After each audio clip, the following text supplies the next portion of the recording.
Hey guys, tonight we begin a journey that will completely shatter everything you thought you knew about beauty.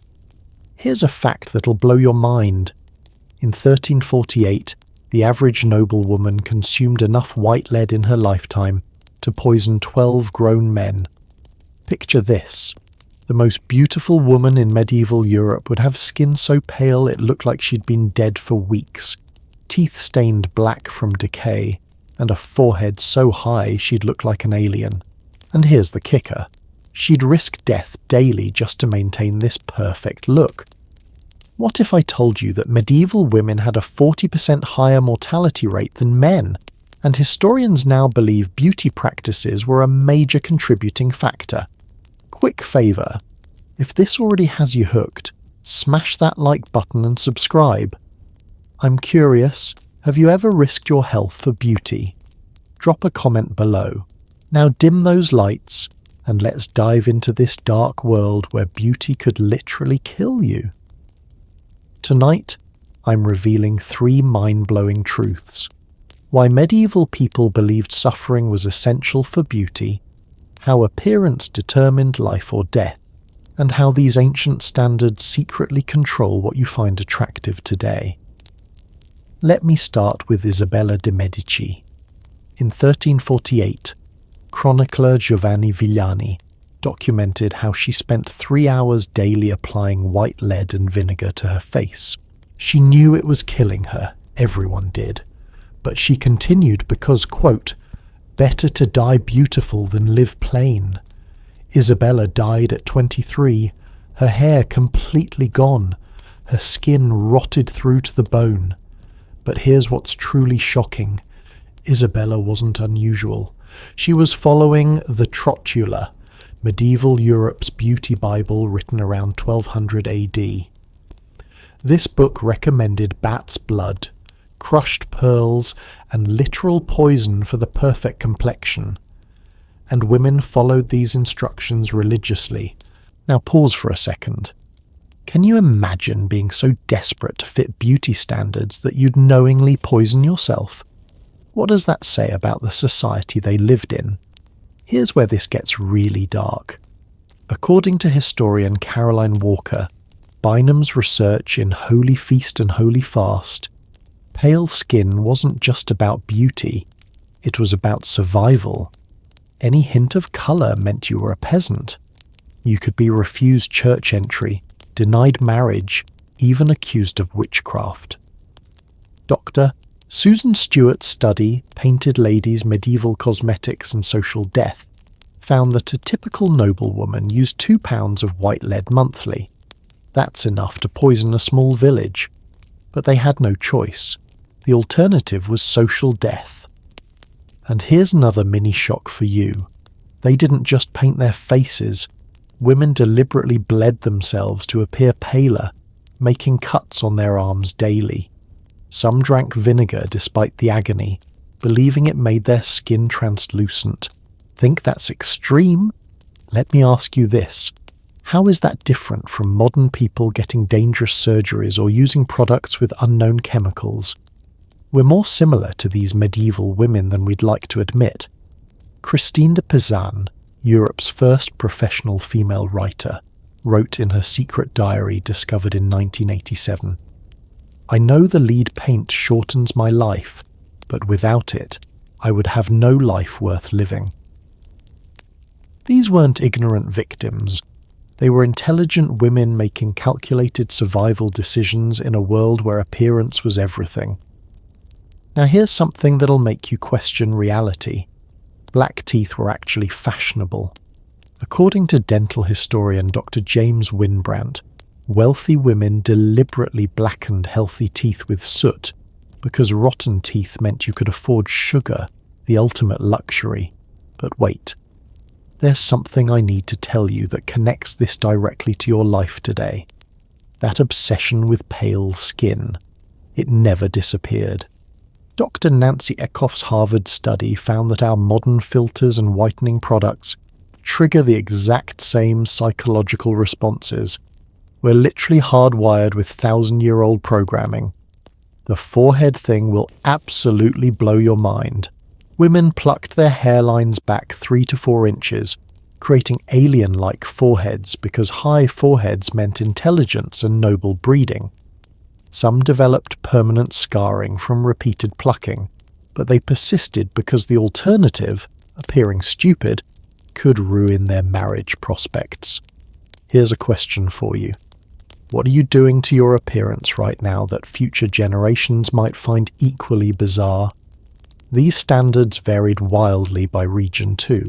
In northern France, women aimed for elongated Gothic features. In Italy, rounder Roman ideals were preferred. A woman considered stunning in Paris might be invisible in Florence. These weren't just fashion choices, they were political statements during wartime, and we have the receipts. Eleanor of Aquitaine's account books show she spent what equals $50,000 annually on cosmetics alone. That's more than most people's entire salary, spent just on looking right.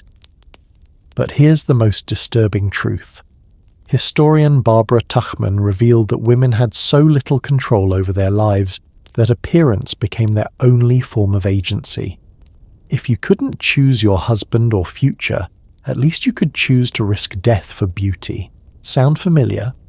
How often do we call beauty routines self-care when they're really responses to pressure? Medieval beauty standards show us that this has always been about power. Who has it, who doesn't, and who'll sacrifice everything to get it. These weren't choices, they were survival strategies. Now, I've shared some shocking truths tonight, but I've barely scratched the surface. Because what I haven't told you yet are the specific techniques they use to achieve that deathly pallor.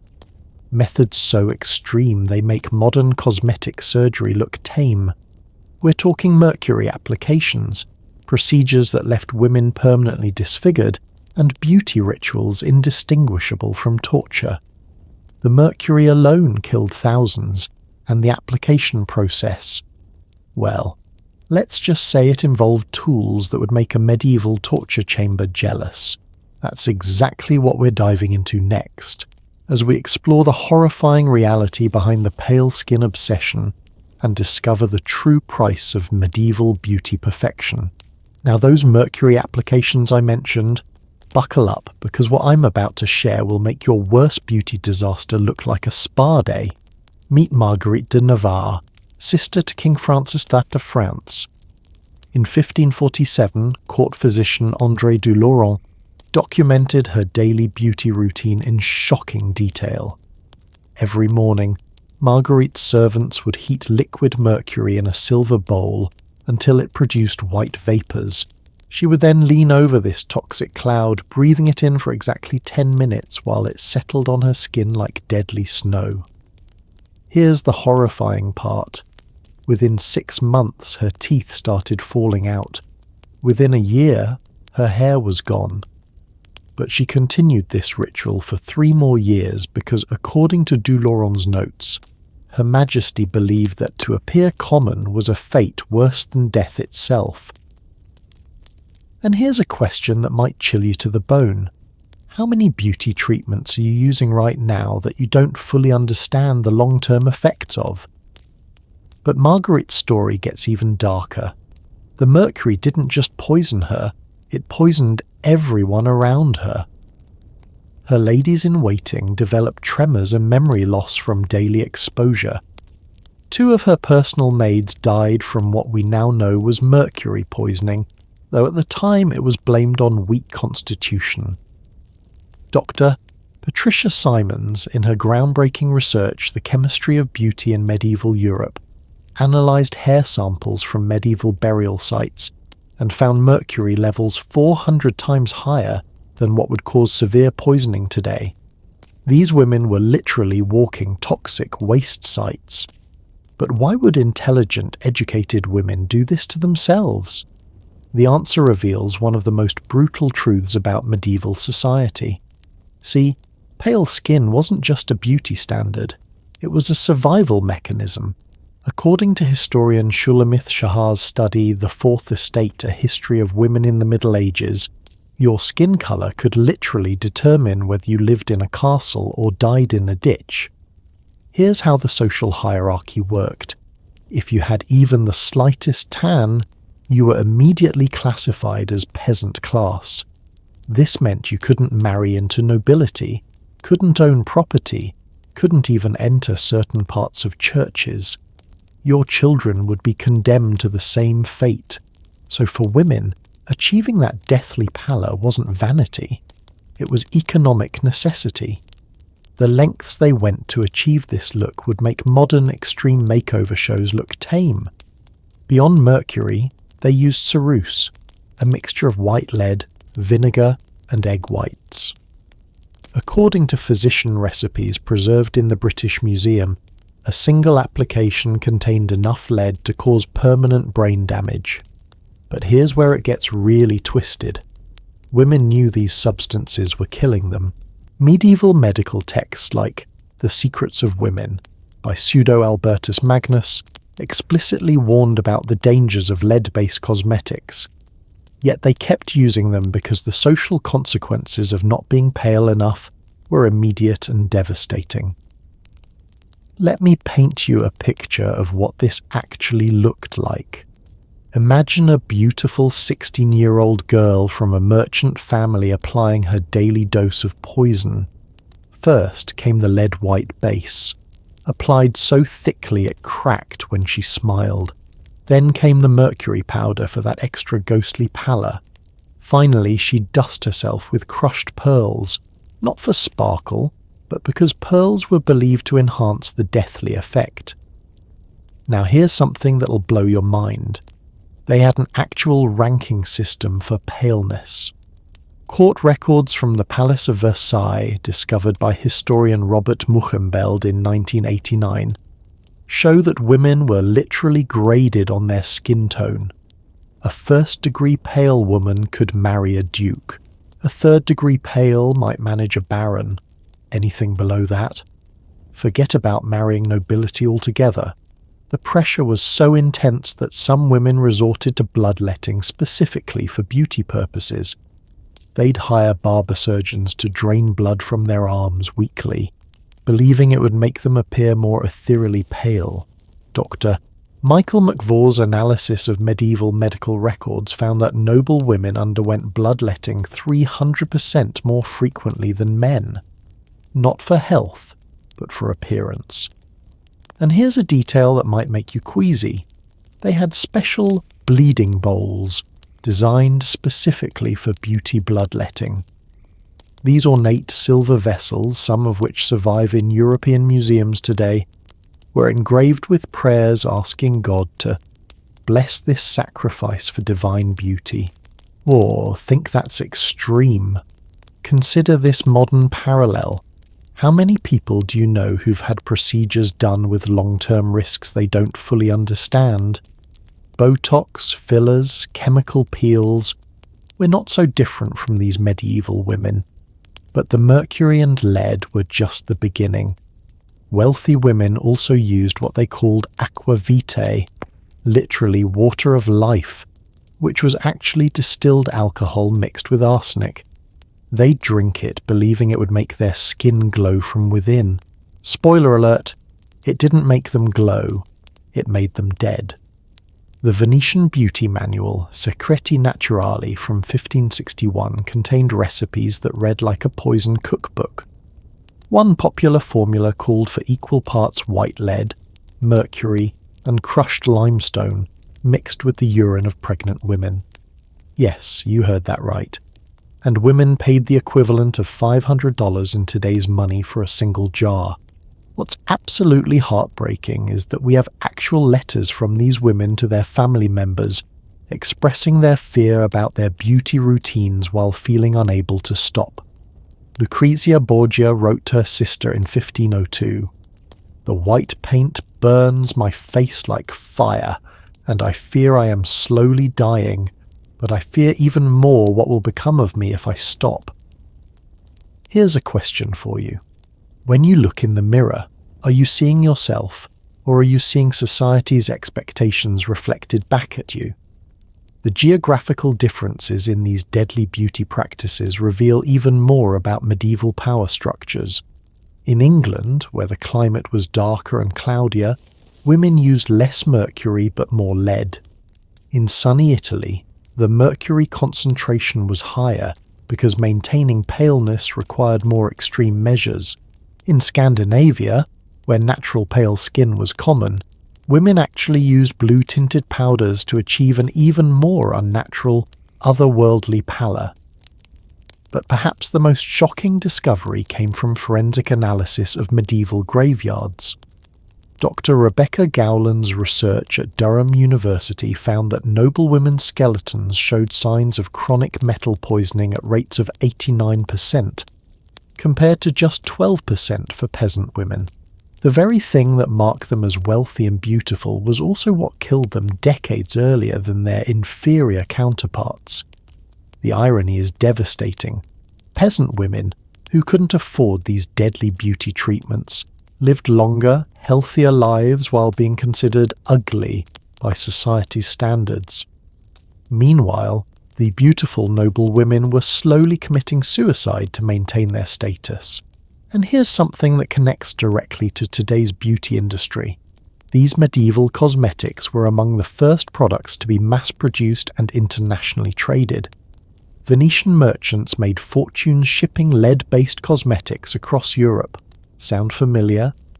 The beauty industry's global reach and profit-driven nature hasn't changed much in 700 years. What's most chilling is how normalized this slow-motion suicide became. Court records show that when a noblewoman died from cosmetic poisoning, it was rarely mentioned as the cause of death. Instead, they'd blame feminine weakness or delicate constitution.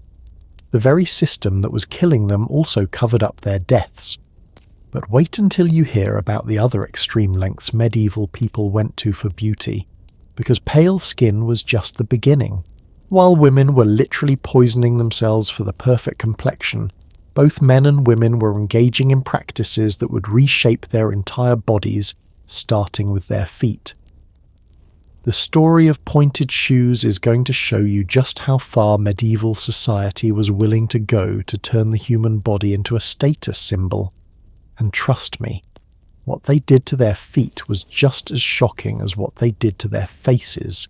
Speaking of reshaping the human body for status, let me tell you about possibly the most absurd and dangerous fashion trend in human history. Imagine shoes so long they had to be chained to your knees just so you could walk. I'm talking about poulaines, medieval pointed shoes that were sometimes longer than baseball bats. Here's a fact that'll make you question humanity's sanity.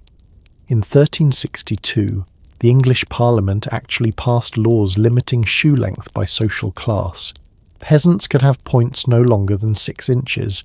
Merchants could go up to 12 inches. But nobility, they could sport shoes with points reaching an incredible 2 feet long. That's 24 inches of pure, impractical pointed leather extending from their toes. But here's where this gets absolutely wild, and I mean completely bonkers. According to chronicler Ranulph Higden's Polychronicon, written in 1368, some French nobles wore shoes so long they had to hire special servants called shoe pages, whose only job was to help them walk without tripping.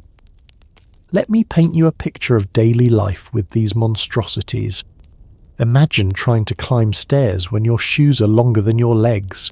Court records from the Palace of Westminster, preserved in the British National Archives, document at least 47 instances of nobles falling downstairs due to their impractical footwear.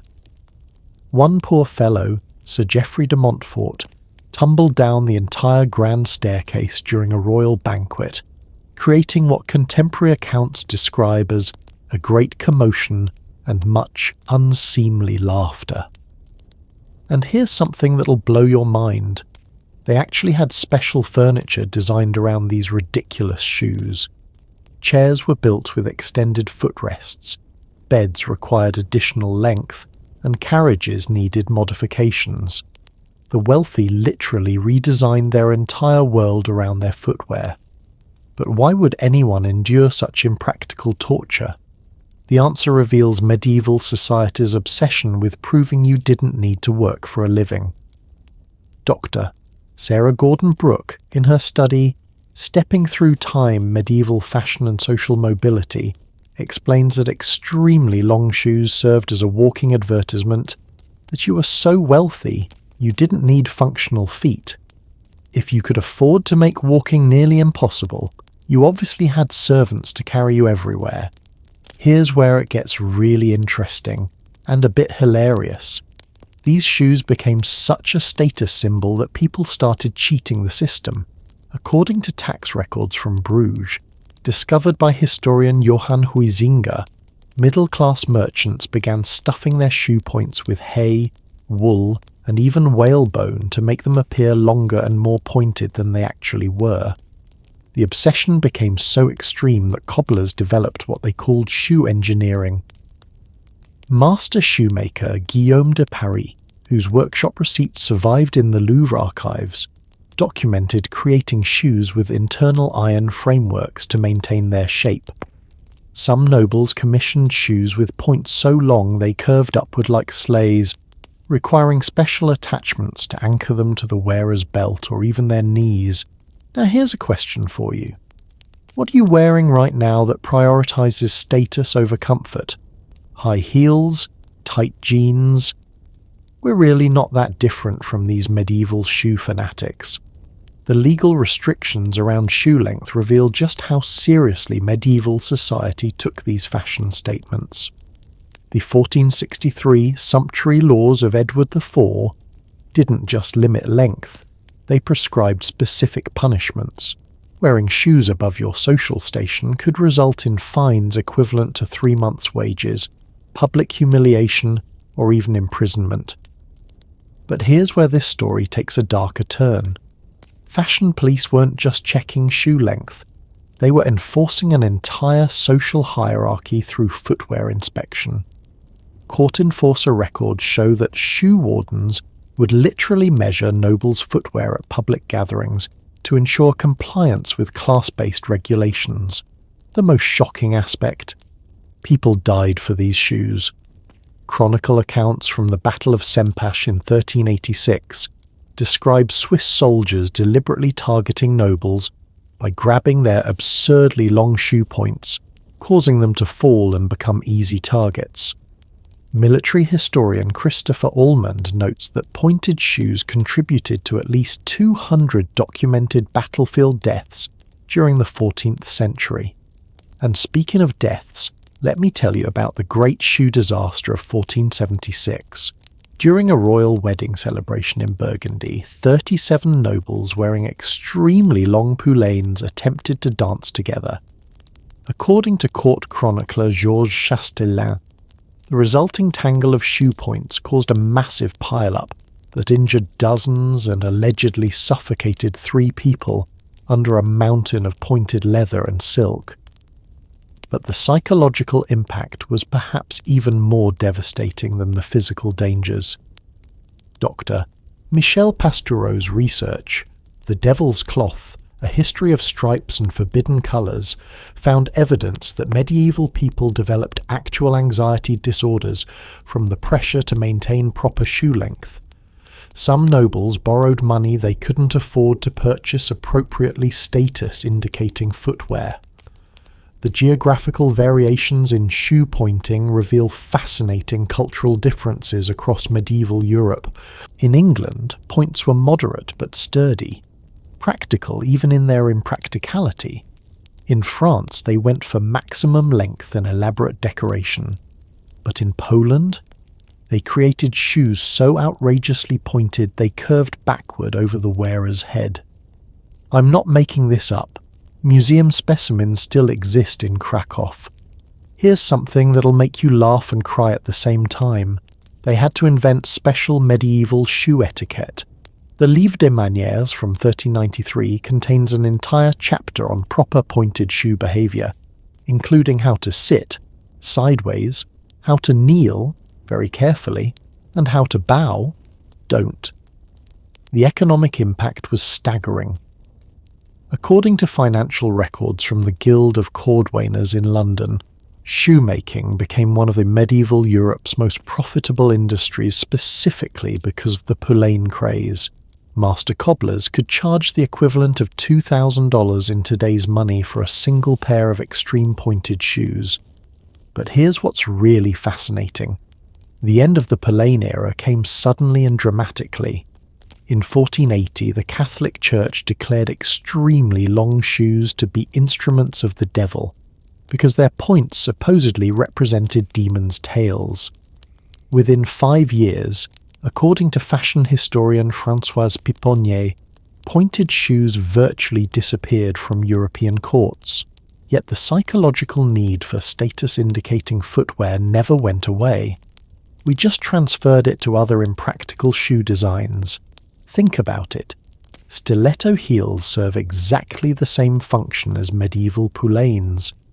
They signal that the wearer doesn't need to do manual labor, prioritize status over practicality, and can literally be dangerous to wear. Modern luxury shoe brands are essentially medieval cobblers with better marketing. When someone spends $1,000 on shoes that hurt their feet, they're engaging in the same status-signaling behavior as 14th century nobles with their pointed footwear. The most ironic part? Archaeological evidence from medieval graveyards shows that peasants, who were forbidden from wearing pointed shoes, had significantly healthier feet and fewer mobility issues in old age compared to their fashionable noble counterparts. The people society considered inferior were literally walking through life more comfortably. What's your most uncomfortable piece of clothing that you wear purely for how it looks? Drop a comment. I bet it's serving the same psychological function as those medieval pointed shoes. But while nobles were literally chaining shoes to their legs and risking death by fashion, the beauty industry was developing even more elaborate and dangerous techniques. The cosmetics coming out of medieval workshops made modern makeup look like child's play. We're talking about formulations that could blind you, burn your skin off, or drive you completely insane. Let me take you inside these medieval beauty laboratories, where alchemists and barber surgeons were creating the deadliest makeup in human history. Welcome to the world's deadliest beauty laboratories, where medieval alchemists and barber surgeons were literally cooking up death in decorative jars. Picture this: a recipe book that reads like a serial killer's diary, where ingredients include fresh bat blood, ground human skull, and mercury heated until it screams. I'm not exaggerating. The Secreti della Signora Isabella Cortesi, published in Venice in 1561, contains over 400 cosmetic recipes that would be classified as chemical weapons today. One popular foundation formula required heating white lead with vinegar until it produced toxic vapors, then mixing it with crushed pearls and, brace yourself for this, human urine from pregnant virgins. Yes, you heard that right.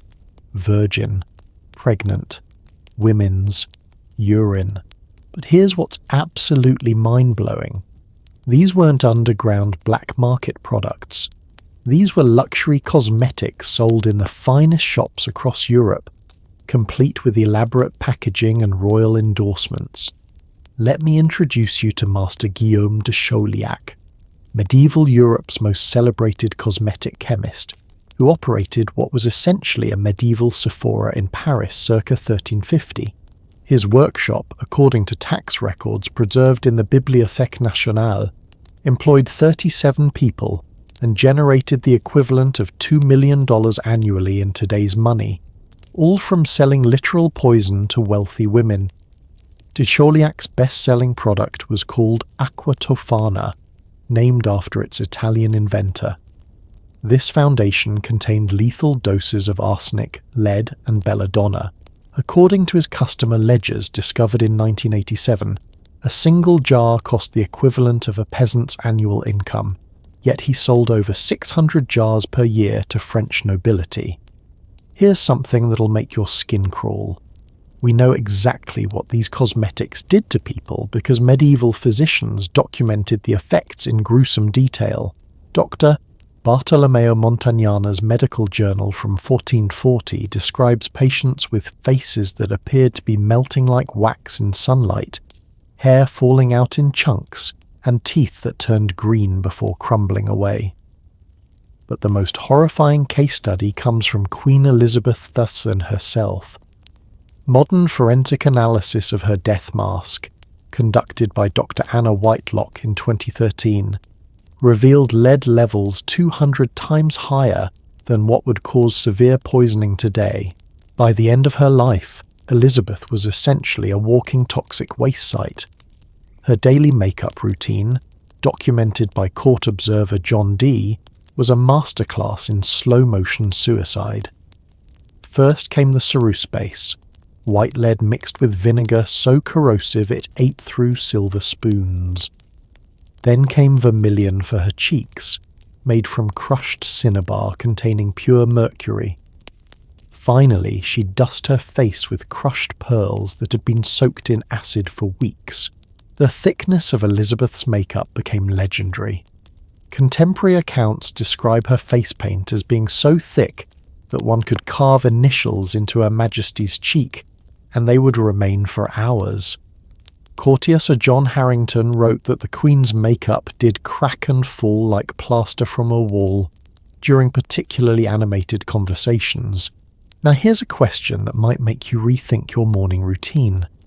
How many chemicals are you putting on your face daily that you couldn't pronounce, let alone explain what they actually do?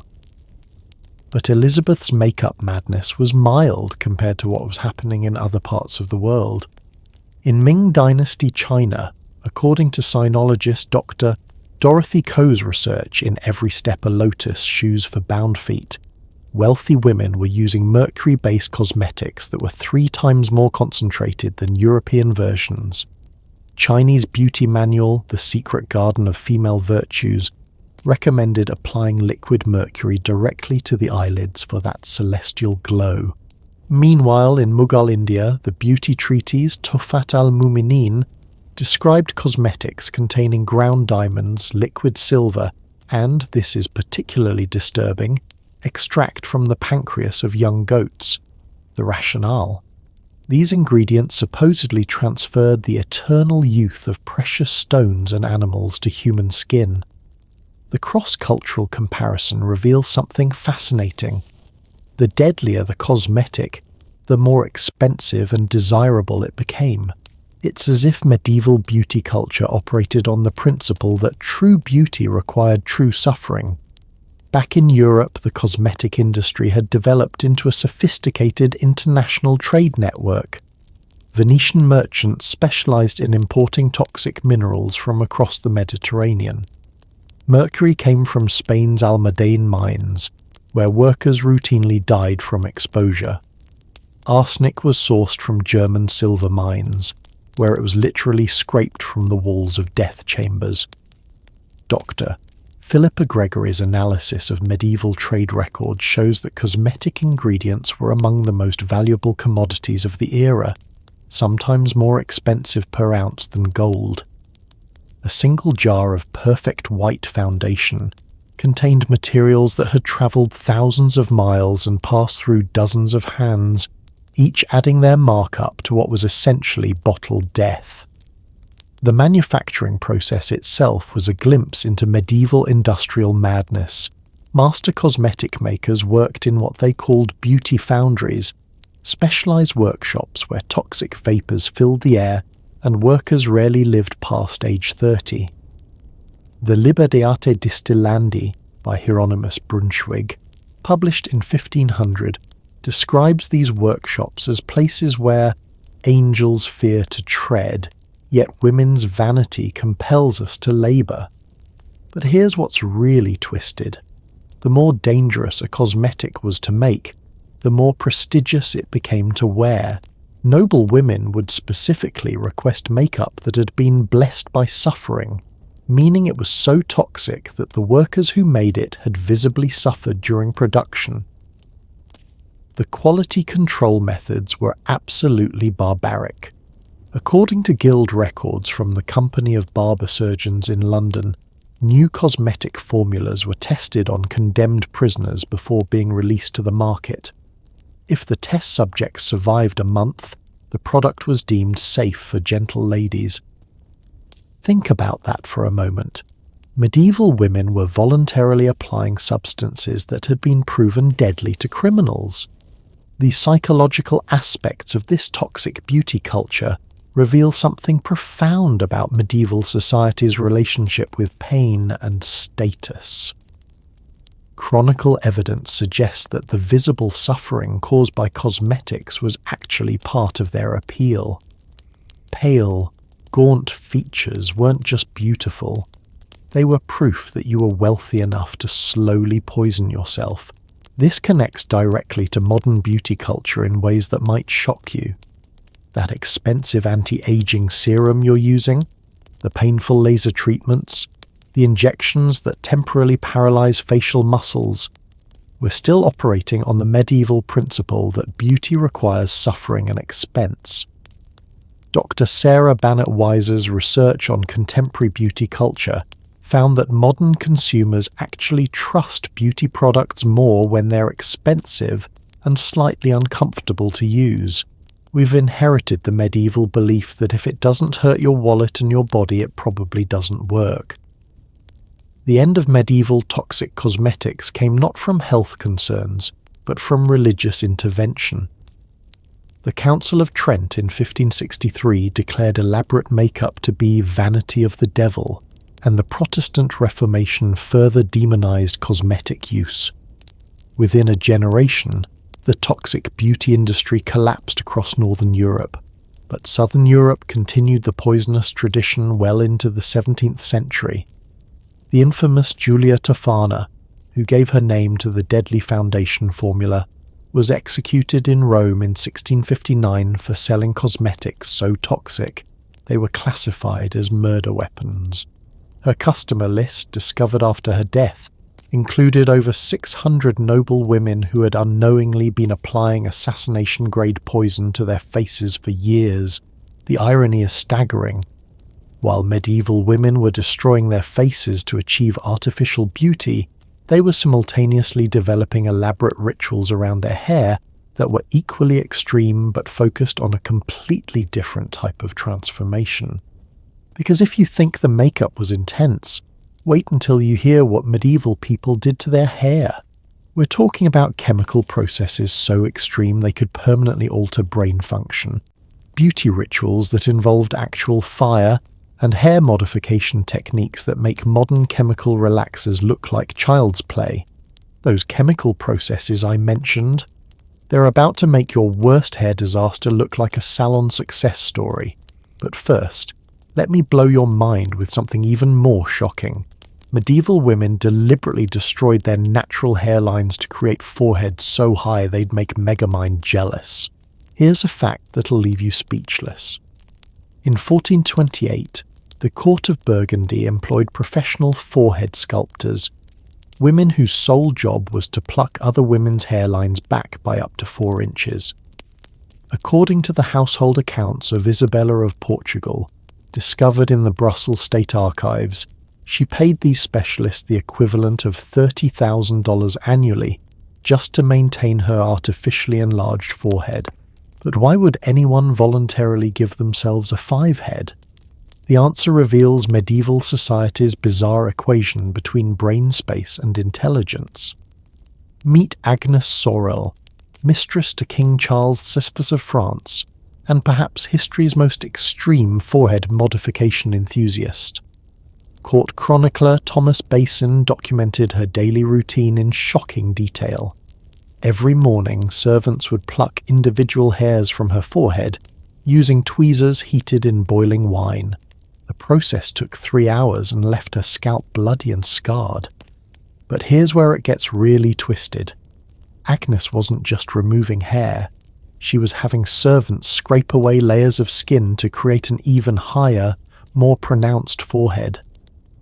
By the time she died in 1450, her natural hairline had been moved back so far that contemporary portraits show what looks like a completely bald woman, wearing a wig perched on the back of her head. And here's a question that might make you self-conscious. How much time do you spend each day modifying your natural appearance? Because Agnes was spending 3 hours daily just on her forehead. The forehead obsession wasn't random. It was based on medieval medical theory that intelligence was stored in the frontal lobe. Dr. Monica Green's research on medieval medical manuscripts shows that physicians believed a high forehead indicated superior mental capacity. Women were literally reshaping their skulls to appear smarter. But the real hair horror stories come from medieval hair colouring practices. Forget your modern salon chemicals. Medieval women were using formulas that would be classified as industrial hazardous waste today. Let me introduce you to the medieval hair dye recipe that makes bleach look like baby shampoo. The Ornatus Mulierum, a beauty manual from 1200 AD, contains the most disturbing hair treatment in recorded history. Ready for this? Equal parts human urine aged for 6 months, sulfur powder, lead oxide, and crushed beetles, heated over an open flame until it produced yellow smoke. Yes, you heard that correctly. 6 month. Old human urine. But wait, it gets worse. The application process was straight out of a medieval torture manual. According to the Secreti della Signora Isabella Cortesi, women would coat their entire heads with this toxic mixture, then sit in direct sunlight for up to 8 hours, while the chemicals literally cooked their hair and scalp. Here's something that'll make you appreciate modern hair salons. Many women died during this process, not from the chemicals alone, but from heat stroke and dehydration. The Chronicle of the Grey Friars of London records at least 12 deaths between 1450 and 1470 of noble women who perished in pursuit of golden locks. But why were medieval people so obsessed with blonde hair? The answer connects to the deepest religious and cultural beliefs of the era. In medieval Christian symbolism, blonde hair represented divine purity and angelic nature. According to art historian Dr. Michel Pastoureau's analysis in Blue, The History of a Colour, every major medieval painting of the Virgin Mary features golden hair, creating a direct psychological link between blonde locks and spiritual perfection. This wasn't just European obsession, it was a cross-cultural phenomenon. Byzantine Empress Irene of Athens, according to court historian Theophanes the Confessor, spent the equivalent of $100,000 annually importing saffron from India, specifically for hair dyeing. A single treatment required enough saffron to feed a village for a month. The lengths people went to achieve blonde hair were absolutely insane. Master Giovanni da Capistrano's beauty manual from 1455 recommends a formula involving white wine, alum, honey, and, brace yourself, extract from the gallbladders of freshly slaughtered sheep. The mixture had to be applied during a full moon while reciting specific prayers to ensure divine blessing of the transformation. But here's something that'll make you question everything. The most expensive blonde hair treatments used actual gold. Not gold-coloured dye, literal gold dust mixed with mercury and egg whites. According to the financial records of Catherine de' Medici, preserved in the Florentine State Archives, she spent what equals $50,000 in today's money on a single gold hair treatment for her wedding. The psychological impact of these hair obsessions reveals something profound about medieval identity. Dr. Caroline Walker. Bynum's research shows that hair modification wasn't just about beauty, it was about transformation of the soul. Medieval people believed that changing your hair colour could literally change your personality and spiritual nature. This belief led to some truly bizarre practices. The Trotula, our medieval beauty Bible, recommends different hair colours for different personality types. Blonde for purity and intelligence, red for passion and fertility, black for mystery and power. Women would change their hair colour based on what characteristics they wanted to embody. But here's where the story takes a dark turn that connects directly to modern beauty culture. The pressure to achieve perfect hair was so intense that it created what we'd now recognize as body dysmorphic disorder. Court records from medieval France describe women who became melancholic unto madness from their inability to achieve the perfect golden locks. One particularly heartbreaking case comes from the diary of Marguerite de Navarre, discovered in 1923. She wrote, "I have burned my scalp with chemicals 7 times this year, yet still my hair remains the cursed brown of common folk. I fear God has marked me as forever inferior." Marguerite eventually had all her hair removed and wore elaborate blonde wigs for the rest of her life. The wig industry in medieval Europe was massive and deeply disturbing. According to guild records from the Fraternity of Wigmakers in Paris, most blonde hair came from young girls who sold their hair to pay family debts. The most prized hair came from children under 12, because it was considered untainted by sin. But here's something that'll make your skin crawl. Some of the most expensive wigs were made from hair taken from corpses. The necropolis hair trade, documented by historian Philippe Ariès, involved professional hair harvesters who would visit graveyards immediately after burials to collect hair from the recently deceased. Wealthy women paid premium prices for virgin martyr hair, locks supposedly taken from young women who had died defending their purity. Of course, most of this was fraudulent, but the demand was so high that an entire black market economy developed around death hair. The regional variations in hair obsessions reveal fascinating cultural differences. In England, women favoured red hair because of Queen Elizabeth Thurn's influence, using formulas involving rust and iron filings.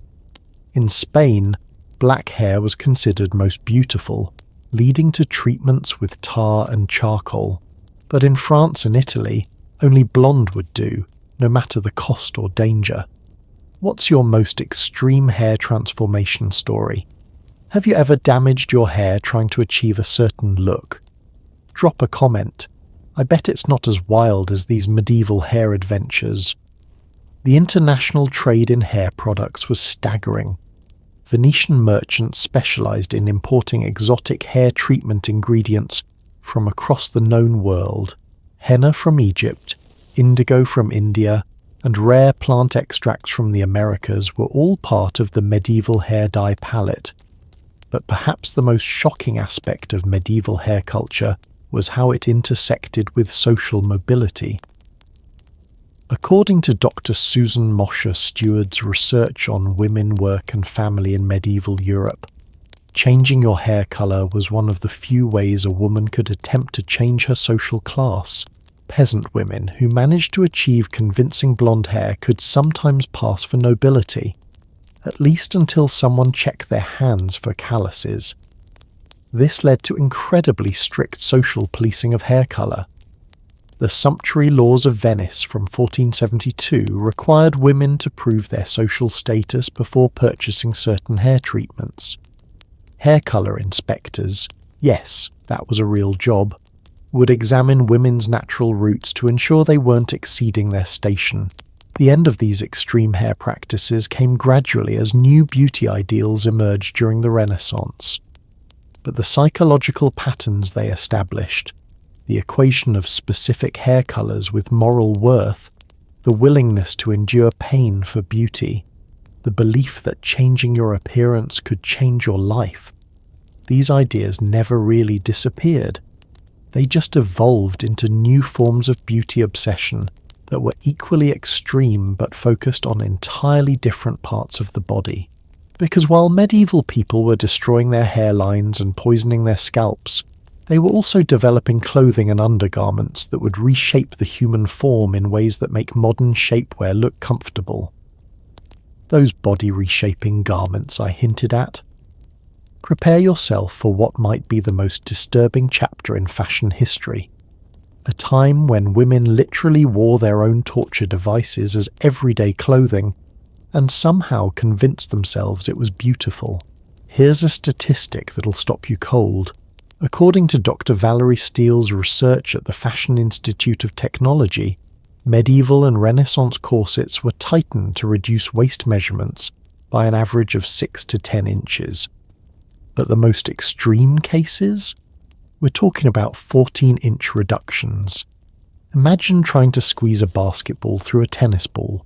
That's essentially what these women were doing to their internal organs.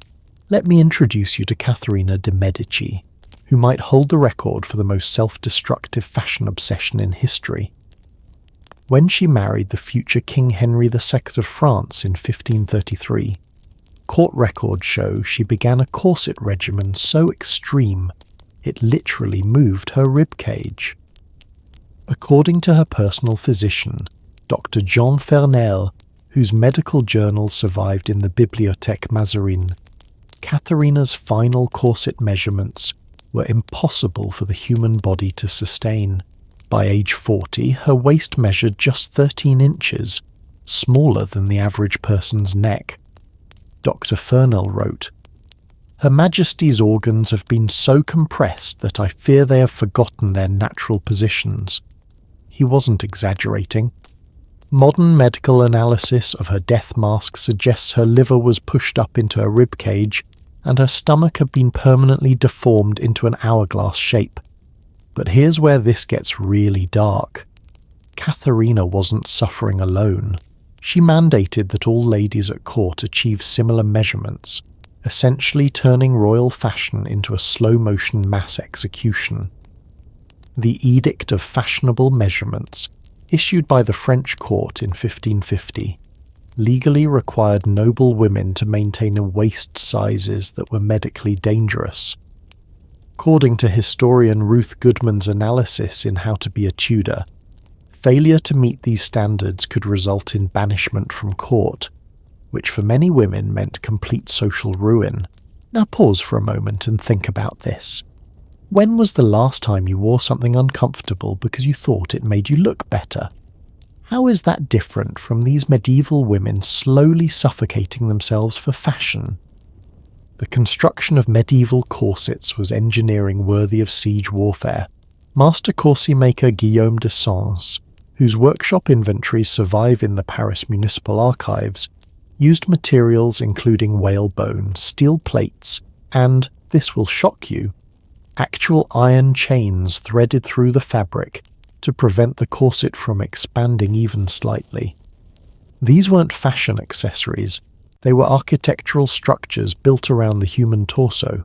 A single corset contained up to 30 pieces of whalebone, 50 steel reinforcements, and required 2 servants to lace properly. The tightening process took up to 45 minutes and left most women gasping for air.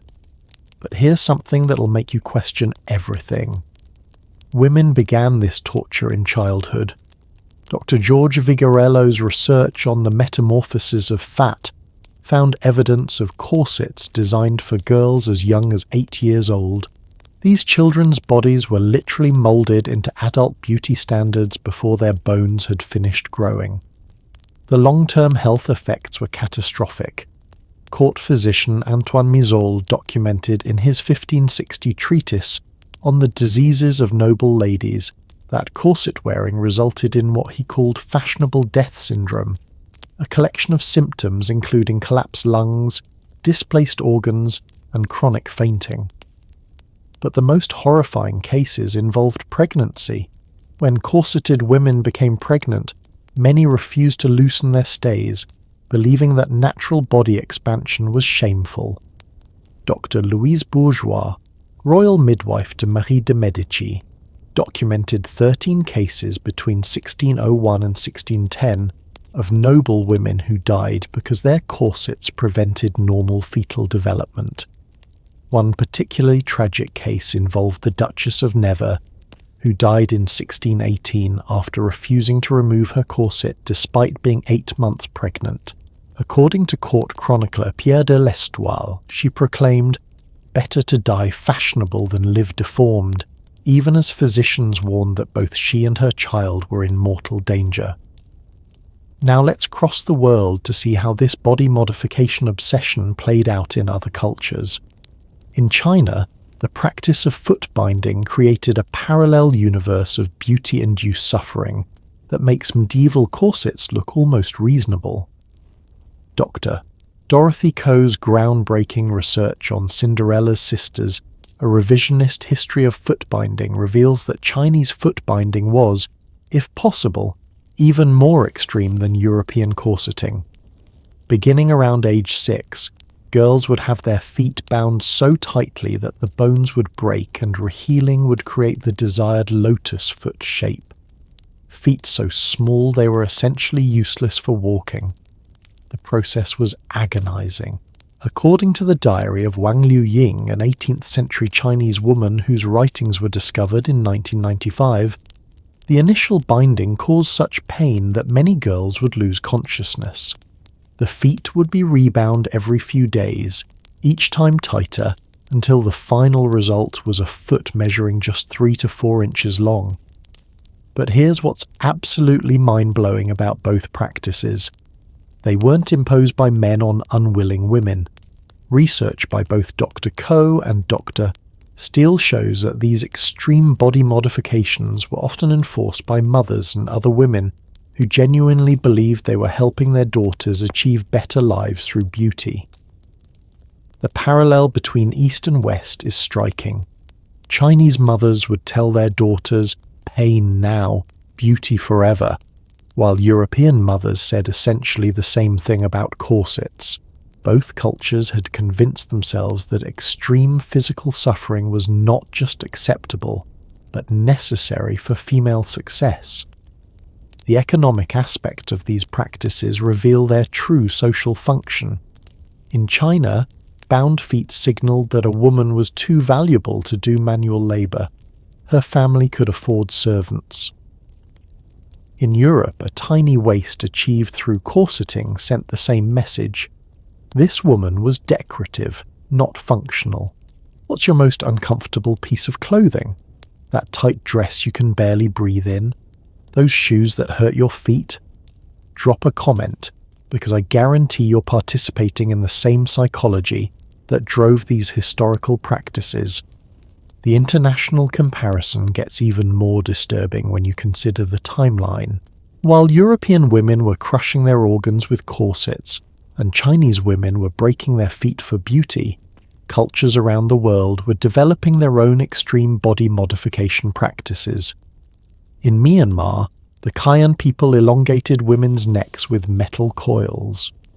In various African cultures, lip plates and neck rings served similar beauty functions. This suggests something universal and deeply troubling about human psychology: our willingness to accept extreme physical discomfort in the name of beauty and social acceptance. The medical understanding of these practices was shockingly advanced for its time. Medieval physicians knew exactly what corsets were doing to women's bodies. Dr. Ambroise Paré, the father of modern surgery, wrote extensively about the dangers of tight lacing in his 1575 work on Monsters and Marvels, describing how corsets caused internal strangulation and organ displacement that would shame a torturer. Yet the practice continued and even intensified. By the 16th century, Spanish court fashion had introduced the Spanish farthingale, a corset so extreme it required a wooden framework underneath to maintain its shape.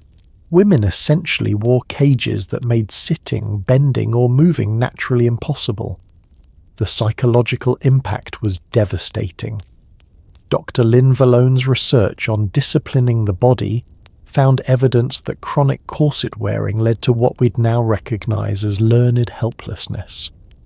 Women became so accustomed to physical restriction that many reported feeling unsafe and exposed when not wearing their corsets. This dependency wasn't accidental. It was a feature, not a bug, of patriarchal fashion. By making women physically incapable of normal movement, corsets ensured that they remained decorative rather than functional members of society. The evolution of these practices shows how beauty standards can become progressively more extreme over time. What started as mild waist emphasis in the 12th century became life-threatening organ compression by the 16th. Each generation had to be more extreme than the last to achieve the same shocking effect. But while women were literally reshaping their bodies to achieve impossible beauty standards, another powerful force was watching and judging every aspect of their appearance with even more extreme demands. The Catholic Church was developing its own twisted relationship with female beauty, one that would turn vanity into a sin punishable by eternal damnation, while simultaneously creating beauty standards that were just as impossible to achieve. That eternal damnation I mentioned. The Catholic Church's relationship with beauty was about to become the most hypocritical contradiction in medieval history. And trust me, that's saying something. Here's a fact that'll make you question everything. In 1215, the Fourth Lateran Council officially declared makeup to be Satan's paint, while simultaneously commissioning some of the most elaborate and expensive beauty treatments in history for their own religious art. They literally banned women from wearing cosmetics while paying artists to apply the exact same substances to depictions of the Virgin Mary. The hypocrisy was staggering. Pope Innocent IV, according to Vatican financial records discovered in 1978, spent the equivalent of $2 million annually on gold leaf, vermilion, and precious pigments to beautify religious paintings and sculptures, the exact same materials he declared tools of the devil when used by living women. But here's where this story gets absolutely wild. The church didn't just prohibit makeup, they created an entire theological framework around the spiritual dangers of beauty enhancement that would make modern body shamers blush. Meet Thomas Aquinas, the medieval church's most influential theologian, who wrote extensively about the sin of cosmetic vanity in his Summa Theologica around 1270. According to Aquinas, any attempt to improve upon God's creation was tantamount to declaring God's work imperfect. But here's the kicker. He made one crucial exception that reveals the church's true agenda. Married women, Aquinas argued, had a holy obligation to maintain their beauty for their husbands. Unmarried women who enhanced their appearance were tempting devils. The same red lips that made a wife virtuous made a spinster satanic. The logic was so twisted it would make a pretzel jealous. Now here's a question that might make you rethink modern beauty standards. How often do you change your appearance based on what others expect of you? Because medieval women were literally risking their souls to meet impossible religious expectations. The church's beauty enforcement was ruthlessly systematic. According to Dr. Caroline Walker, Bynum's research in Holy Feast and Holy Fast, medieval parishes employed sin watchers, women whose job was to inspect other women for signs of cosmetic use. These beauty police had the authority to impose penances ranging from public humiliation to excommunication. The punishments were absolutely medieval, pun intended. The Penitential of Theodore, written around 1250, prescribed specific punishments for beauty crimes. Wearing rouge earned you 40 days of bread and water. Using white lead face paint required a year of fasting on Fridays. And if you were caught with artificially blonde hair, that was considered so severe that it required pilgrimage to holy sites, essentially medieval community service. But here's where the story takes a hilarious turn that shows just how impossible these standards were to enforce. Despite the church's best efforts, medieval nuns were among the most creative cosmetic users in history. Let me introduce you to Sister Marguerite de Porret, whose secret beauty diary was discovered hidden in the walls of a French convent in 1889. This nun, who was supposed to be the pinnacle of spiritual purity, documented a sophisticated underground cosmetics network that would make a modern drug cartel jealous. According to her diary, convents across Europe were operating secret beauty laboratories. Nuns were using their knowledge of herbal medicine to create makeup that was technically natural and therefore not explicitly forbidden by church law. They developed rouge from beetroot, lip stain from berries, and eye makeup from crushed flowers, all while maintaining the fiction that they were simply maintaining God's garden. The most shocking revelation? These nun-made cosmetics were higher quality than anything available commercially. Sister Marguerite's formula for heavenly complexion cream used advanced distillation techniques that wouldn't be reinvented by secular chemists for another 200 years. But the Church's contradictions went even deeper. While condemning earthly beauty, they created religious beauty standards that were equally impossible to achieve. According to Dr. Jeffrey Hamburger's analysis in Nuns as Artists, medieval religious art established visual ideals for holy women that required the exact same pale skin, golden hair, and perfect features that secular beauty culture demanded. The Virgin Mary, as depicted in medieval art, had skin whiter than lead paint could achieve, hair more golden than any earthly dye could produce, and features more perfect than any human could naturally possess. Women were simultaneously told that pursuing beauty was sinful, while being shown images of the ultimate holy woman who embodied impossible beauty standards. This created what historians call spiritual beauty dysphoria, a condition where medieval women felt spiritually inadequate because they couldn't naturally achieve the supernatural beauty of religious figures. The international scope of religious beauty control was mind-boggling. In Orthodox Eastern Europe, the Byzantine Church developed even stricter beauty regulations.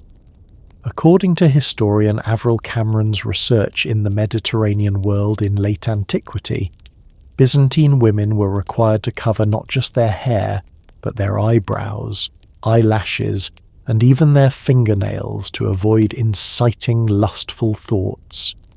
Meanwhile, in Islamic Spain, religious beauty standards took a completely different approach. Dr. Maria Rosa Menacal's work on the ornament of the world shows that Islamic religious leaders encourage certain forms of beauty enhancement as expressions of divine appreciation, while prohibiting others as spiritual corruption. The same kohl eyeliner that was forbidden in Christian Europe was mandated in Islamic territories. But perhaps the most disturbing aspect of church beauty control was how it created underground markets for blessed cosmetics. Unscrupulous merchants would sell regular makeup with false claims that it had been sanctified by religious authorities. According to court records from the Inquisition archives in Toulouse, hundreds of women were charged with heresy for using cosmetics they believed had been religiously approved. The case of Isabella de Montfort is particularly heartbreaking. In 1347, she was burned at the stake not for witchcraft or heresy in the traditional sense, but for wearing makeup to church. The Inquisition records preserved in the French National Archives show that her crime was appearing in public with rouge made from consecrated wine, a cosmetic she believed had been blessed by her local priest. What's absolutely mind-bending is how these religious beauty standards varied not just by geography, but by social class within the same religious communities. Noble women could often purchase indulgences that allowed them to wear makeup for special occasions, while peasant women faced severe punishment for the same practices. The taxation of sins records from Canterbury Cathedral show that wealthy women could literally buy their way out of beauty-related spiritual consequences. A duchess might pay the equivalent of $10,000 to wear cosmetics to a royal wedding, while a merchant's wife would face excommunication for the same offence. Here's something that connects directly to modern religious communities. How many beauty standards in your life are actually cultural traditions disguised as spiritual requirements? The psychological toll of these impossible standards was devastating. Medieval confessional manuals, analysed by Dr. Thomas Tentler in Sin and Confession on the Eve of the Reformation, reveal that beauty-related guilt was one of the most common sources of spiritual anxiety for medieval women. Many women confessed to feeling damned by their own faces and begged for religious guidance on how to be appropriately ugly. The evolution of church beauty doctrine shows how religious institutions could manipulate spiritual beliefs to control social behavior. What started as theological concern about vanity became elaborate systems of social control that kept women focused on impossible standards rather than challenging institutional power. But the ultimate irony? While the church was condemning earthly beauty as sinful, they were simultaneously creating some of the most beautiful art, architecture, and ceremonial objects in human history. The same institutions that declared makeup sinful were spending fortunes on golden chalices, jeweled vestments, and ornate decorations that served no purpose except aesthetic pleasure. The contradictions were so extreme that by the late medieval period, even church officials began to acknowledge the hypocrisy. But rather than abandoning impossible beauty standards, they simply shifted the focus to different aspects of appearance, particularly toward the powerful women who were beginning to challenge these systems by creating their own beauty empires. Because while the church was busy condemning women for their vanity, some exceptionally clever and powerful women were turning beauty itself into a form of political power that would reshape European society. Those powerful women I mentioned, they were about to turn the entire beauty game on its head and prove that in medieval politics, your face could be more powerful than your army.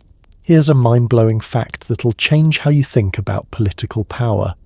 Eleanor of Aquitaine single-handedly transformed European beauty standards not once, but 3 times, across 3 different countries, creating beauty trends that lasted for centuries and generated what would equal billions in today's economy. When Eleanor married Louis VII of France in 1137, she brought with her beauty practices from Aquitaine that were so revolutionary they literally caused diplomatic incidents. According to chronicler William of Newburgh, Eleanor's court introduced rouge made from crushed rubies, hair oils infused with Eastern spices, and, this is absolutely wild, the first recorded use of what we'd now call contouring, using shadows and highlights to reshape facial features. But here's where Eleanor's story gets really fascinating. She weaponized beauty as international diplomacy. When her marriage to Louis VII was annulled and she married Henry II of England in 1152, she deliberately changed her entire appearance to signal a political shift. Gone were the French pale complexions and covered hair. In came the English preference for rosy cheeks and flowing locks. The transformation was so dramatic that contemporary accounts describe her as appearing to be an entirely different woman. But this wasn't vanity, it was strategic brilliance. By adopting English beauty standards, Eleanor was making a visual declaration that she had transferred her loyalty completely from France to England. Now here's a question that might make you think about your own style choices. Have you ever changed your appearance to fit into a new group or situation? Because Eleanor was essentially doing that on an international political scale. But Eleanor's real genius was in creating what we'd now call beauty diplomacy. According to Dr. Amy Kelly's research in Eleanor of Aquitaine and the Four Kings, Eleanor established the first international beauty exchange program, sending her ladies-in-waiting to other courts specifically to learn and teach cosmetic techniques. This wasn't just cultural exchange, it was soft power politics. When Eleanor's representatives arrived at foreign courts with revolutionary beauty techniques, they were essentially ambassadors carrying invisible messages about English sophistication and innovation. Other courts had to adopt these techniques or risk appearing backward and provincial. The economic impact was staggering. Eleanor's beauty innovations created the first international luxury goods market, focused specifically on cosmetics. Merchants from across Europe travelled to England specifically to learn about and purchase her cosmetic formulations. According to customs record from the Port of London, preserved in the National Archives, beauty-related imports increased by 300% during Eleanor's reign. But here's where the story gets really juicy and a bit scandalous. Eleanor's secret weapon wasn't just her own beauty, it was her ability to make other women beautiful in ways that served her political agenda. Meet Rosamund Clifford, Henry II's famous mistress, whose beauty became a legend largely because Eleanor personally supervised her cosmetic routine. According to the Chronicle of Godstow Abbey, discovered in 1982, Eleanor provided Rosamund with beauty treatments so advanced they seemed almost supernatural to contemporary observers. Why would a queen beautify her husband's mistress? The answer reveals Eleanor's Machiavellian brilliance. By controlling Rosamund's appearance, Eleanor controlled how the affair was perceived by the court and the public. She essentially turned potential scandal into a demonstration of royal magnificence and sophistication. The beauty techniques Eleanor developed for Rosamund were revolutionary. According to physician Hugh of Lucca's medical treatise from 1180, Eleanor's cosmetic innovations included the first recorded use of what we'd now call foundation primer, setting powder, and even early forms of plastic surgery using heated metals to reshape facial features. But Eleanor wasn't the only queen using beauty as political warfare. Let me take you to Byzantine Constantinople, where Empress Theodora was developing equally sophisticated beauty-based power strategies. Theodora's approach was different but equally brilliant. According to historian Procopius's Secret History, written around 550 AD, Theodora established what was essentially the world's first state-sponsored beauty research institute. She employed teams of physicians, alchemists, and artists whose sole job was developing cosmetic techniques that would make the Byzantine court appear more divine and otherworldly than any competitor.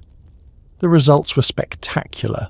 Byzantine court beauty standards were so elaborate and sophisticated that foreign diplomats literally couldn't look directly at court ladies without becoming disoriented. According to Procopius, the makeup was designed to create an appearance so perfect it seemed to violate natural law. Theodora's beauty arsenal included gold leaf applied directly to the skin, crushed pearls mixed with rare oils to create an otherworldly glow, and complex eye makeup that used optical illusions to make the eyes appear larger and more luminous. But the crown jewel of her collection was a foundation made from ground diamonds mixed with imperial purple dye, a cosmetic so expensive that wearing it was literally worth more than most people's annual income. Now let's cross the world to see how Chinese Empress Wu Zetian, the only woman to rule China in her own name, used beauty as political legitimacy. Dr. N. Harry Rothschild's research in Wu Zhao, China's only female emperor, reveals that Wu Zetian faced a unique challenge. She needed to appear feminine enough to be beautiful but masculine enough to be taken seriously as a ruler. Her solution was to create an entirely new category of imperial beauty that combined traditional feminine aesthetics with symbols of political power. Wu Zetian's makeup routine included gold dragon motifs painted directly onto her face, eyebrows styled to resemble imperial seals, and lip colour that matched the imperial yellow of her robes. She essentially turned her face into a living expression of imperial authority. But here's what's really remarkable. Wu Zetian's beauty innovations influenced Chinese aesthetics for over 1,000 years. Elements of her makeup style can be traced through Chinese art all the way to the Qing dynasty, proving that strategic beauty choices could have cultural impact lasting centuries. The international beauty diplomacy of medieval queens reveals something profound about how appearance and power intersect. These women understood that controlling beauty standards meant controlling cultural narratives, which ultimately meant controlling political power. Consider this. When you see a particular makeup trend or fashion style spreading across social media, you're witnessing the same psychological and social mechanisms that these medieval queens mastered centuries ago. The most fascinating aspect of royal beauty power was how it created ripple effects throughout society. When Queen Berengaria of Navarre introduced Moorish beauty techniques to the English court after marrying Richard III, according to chronicler Geoffrey de Vensoff, these techniques spread throughout European nobility within a single generation. But the beauty technique that created the most international sensation was the Plantagenet glow, a complexion treatment developed by Eleanor of Aquitaine that combined crushed pearls, Eastern spices, and a secret ingredient that contemporary sources refuse to name, describing it only as the essence of starlight. Modern chemical analysis of surviving cosmetic containers from Eleanor's court, conducted by Dr. Sally Pointer in 2019, suggests this secret ingredient was likely mica powder imported from India, making Eleanor's cosmetics some of the most internationally sophisticated products of the medieval world. What's your signature beauty look? Do you have techniques or products that people associate specifically with you? Because these medieval queens understood that distinctive beauty could be more memorable and influential than any crown. The legacy of royal beauty innovation extended far beyond cosmetics. These queens established the template for how personal style could be used to project power, influence culture, and shape international relations, strategies that modern leaders and influencers still use today. But while these powerful women were revolutionizing beauty as political strategy, something equally remarkable was happening with the men of medieval society. Because if you think medieval beauty standards were extreme for women, wait until you discover what knights and nobles were doing to themselves in the name of masculine attractiveness. Masculine attractiveness in medieval times. Prepare to have everything you thought you knew about medieval masculinity completely destroyed, because the knights you imagine as rugged, bearded warriors were actually spending more time on their makeup routine than most modern Instagram influencers. Here's a fact that'll shatter your medieval fantasies. According to the Book of Chivalry by Geoffroy de Charny, written in 1350, a proper knight's daily beauty routine took longer than putting on his armour. We're talking about men who wore more cosmetics to battle than most women wear to weddings today. Let me introduce you to Sir Geoffrey Luttrell, whose illuminated Psalter from 1325 provides us with shocking evidence of medieval male beauty obsession. This manuscript, preserved in the British Library, doesn't just show Sir Geoffrey in battle. It documents his daily cosmetic routine in meticulous detail. Rouge for his cheeks, kohl for his eyes, and lip tint made from crushed roses and wine. But here's the really mind-blowing part. Sir Geoffrey wasn't unusual. He was following standard knightly beauty practices that were considered essential for any respectable medieval nobleman. According to chronicler Jean Froissart's Chronicles, written in the 1370s, knights would spend up to 2 hours each morning applying cosmetics before donning their armour. The logic? If you were going to die in battle, you wanted to die looking magnificent. But if you survived, you wanted to look irresistibly handsome when you removed your helmet. Now here's a question that might make you reconsider modern masculinity. When did we decide that men caring about their appearance was somehow unmanly? Because medieval knights, the ultimate symbols of masculine prowess, were absolutely obsessed with beauty. The male cosmetics industry in medieval Europe was massive. According to Dr. Roberta Gilchrist's research in Gender and Archaeology, male-oriented cosmetic shops in major cities like Paris and London outnumbered female-oriented ones by nearly 2 to 1. Men weren't just occasional cosmetic users, they were the primary market. The most popular product? Something called Warrior's Rouge, a cheek tint specifically designed to show through helmet face guards. Master cosmetic maker Pierre de Beauvais, whose workshop records survive in the Paris Municipal Archives, sold over 2,000 jars annually of this specialized makeup to knights and soldiers. But the real shock comes when you discover what these masculine beauty routines actually involved. We're not talking about subtle grooming. We're talking about full-face makeup that would make a drag queen proud. Let me paint you a picture of Sir William Marshall, considered the greatest knight of his era, preparing for a tournament in 1194. According to The History of William Marshall, written by his household chronicler, his daily beauty routine included: first, a foundation made from white lead and rose water to achieve that coveted pale complexion. Then came vermilion rouge applied to both cheeks and lips. His eyes were lined with kohl imported from Egypt at enormous expense.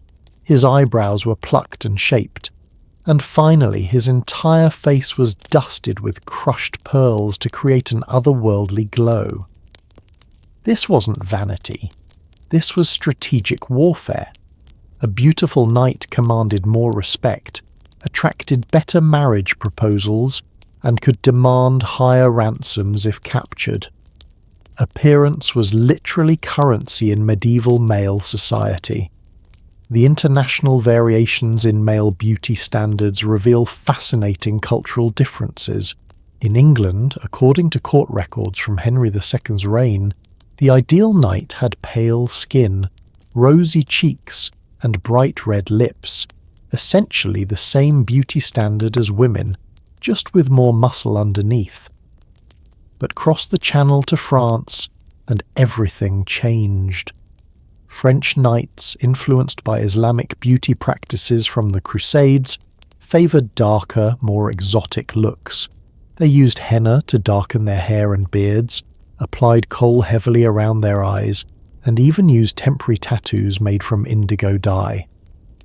Dr. Christopher Tyerman's research on the Crusades, a very short introduction, documents how crusading knights brought back beauty practices from the Middle East that revolutionized European male grooming.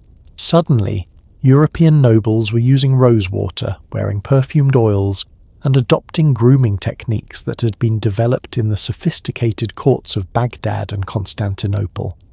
The most shocking discovery. Many of these Crusader knights returned home more interested in Middle Eastern cosmetics than in Middle Eastern conquests. The account books of Richard of Sfers show that he spent more money on importing Islamic beauty products than on maintaining his armies. But perhaps the most extreme example of medieval male beauty obsession comes from the court of Richard II of England. According to the Chronicle of Froissart, Richard's male courtiers were required to maintain beauty standards so elaborate they make modern male grooming look positively primitive. Court records show that Richard's knights were expected to have their eyebrows professionally shaped weekly, their skin bleached monthly, and their hair styled in increasingly elaborate configurations that required teams of servants to maintain. The king himself, according to contemporary accounts, wore makeup so elaborate that foreign ambassadors sometimes mistook him for a woman. This wasn't just English eccentricity. Similar trends were appearing across Europe. In the Holy Roman Empire, according to Dr. Philippe Contaminet's War in the Middle Ages, Emperor Frederick II required his knights to meet specific beauty standards, including maintaining particular skin tones, hair colours, and even scent profiles. Here's something that'll make you laugh. Medieval knights had signature perfumes. Just like modern celebrities have signature fragrances, prominent knights would commission custom scent blends that became associated with their personal brand. Sir John Chandos was famous for his rose and musk combination. The Black Prince preferred frankincense and amber. What's your signature scent? Do people associate particular fragrances with you? Because these medieval knights understood that smell could be as memorable and influential as appearance. The economic impact of male beauty culture was staggering.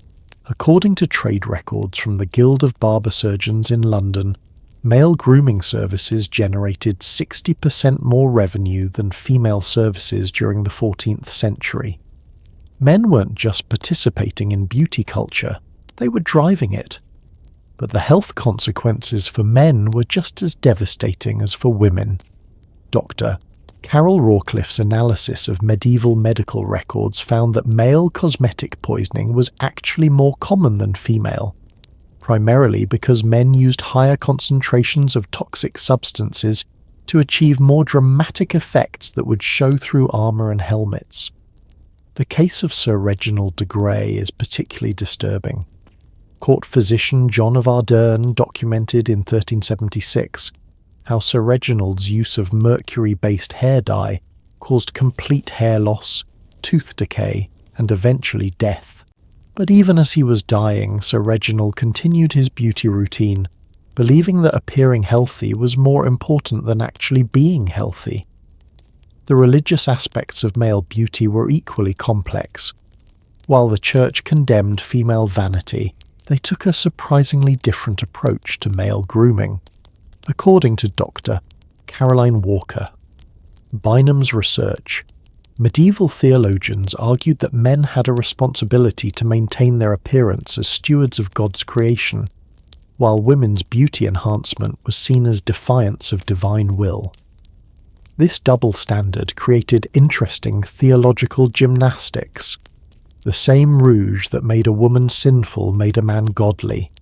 The same attention to appearance that damned a female soul saved a male one. The social policing of male beauty standards was just as rigid as for women, but worked in reverse.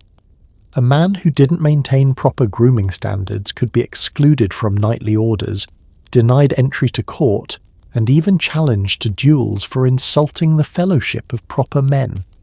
But here's where medieval male beauty culture reveals something profound about masculinity itself. These men understood that power and attractiveness were interconnected. They didn't see caring about appearance as feminine. They saw it as essential to masculine success.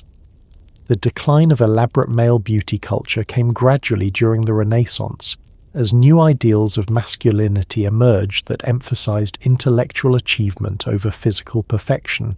But the psychological patterns established during the medieval period, the connection between appearance and success, the use of grooming as social signaling, the willingness to endure discomfort for beauty, these never really disappeared. Modern male grooming culture, from skincare routines to designer fragrances to cosmetic procedures, operates on the exact same principles that drove medieval knights to apply rouge before battle. Yet even as these elaborate male beauty rituals were reaching their peak, medieval society was simultaneously grappling with beauty practices that were so extreme, so dangerous, and so absurd that they would lead to some of the most spectacular fashion disasters in human history. Those spectacular fashion disasters I hinted at? Get ready for some of the most absurd, tragic, and downright bizarre beauty fails in human history. Moments when medieval fashion trends literally killed people in the most ridiculous ways imaginable. Here's a statistic that'll make you grateful for modern safety standards.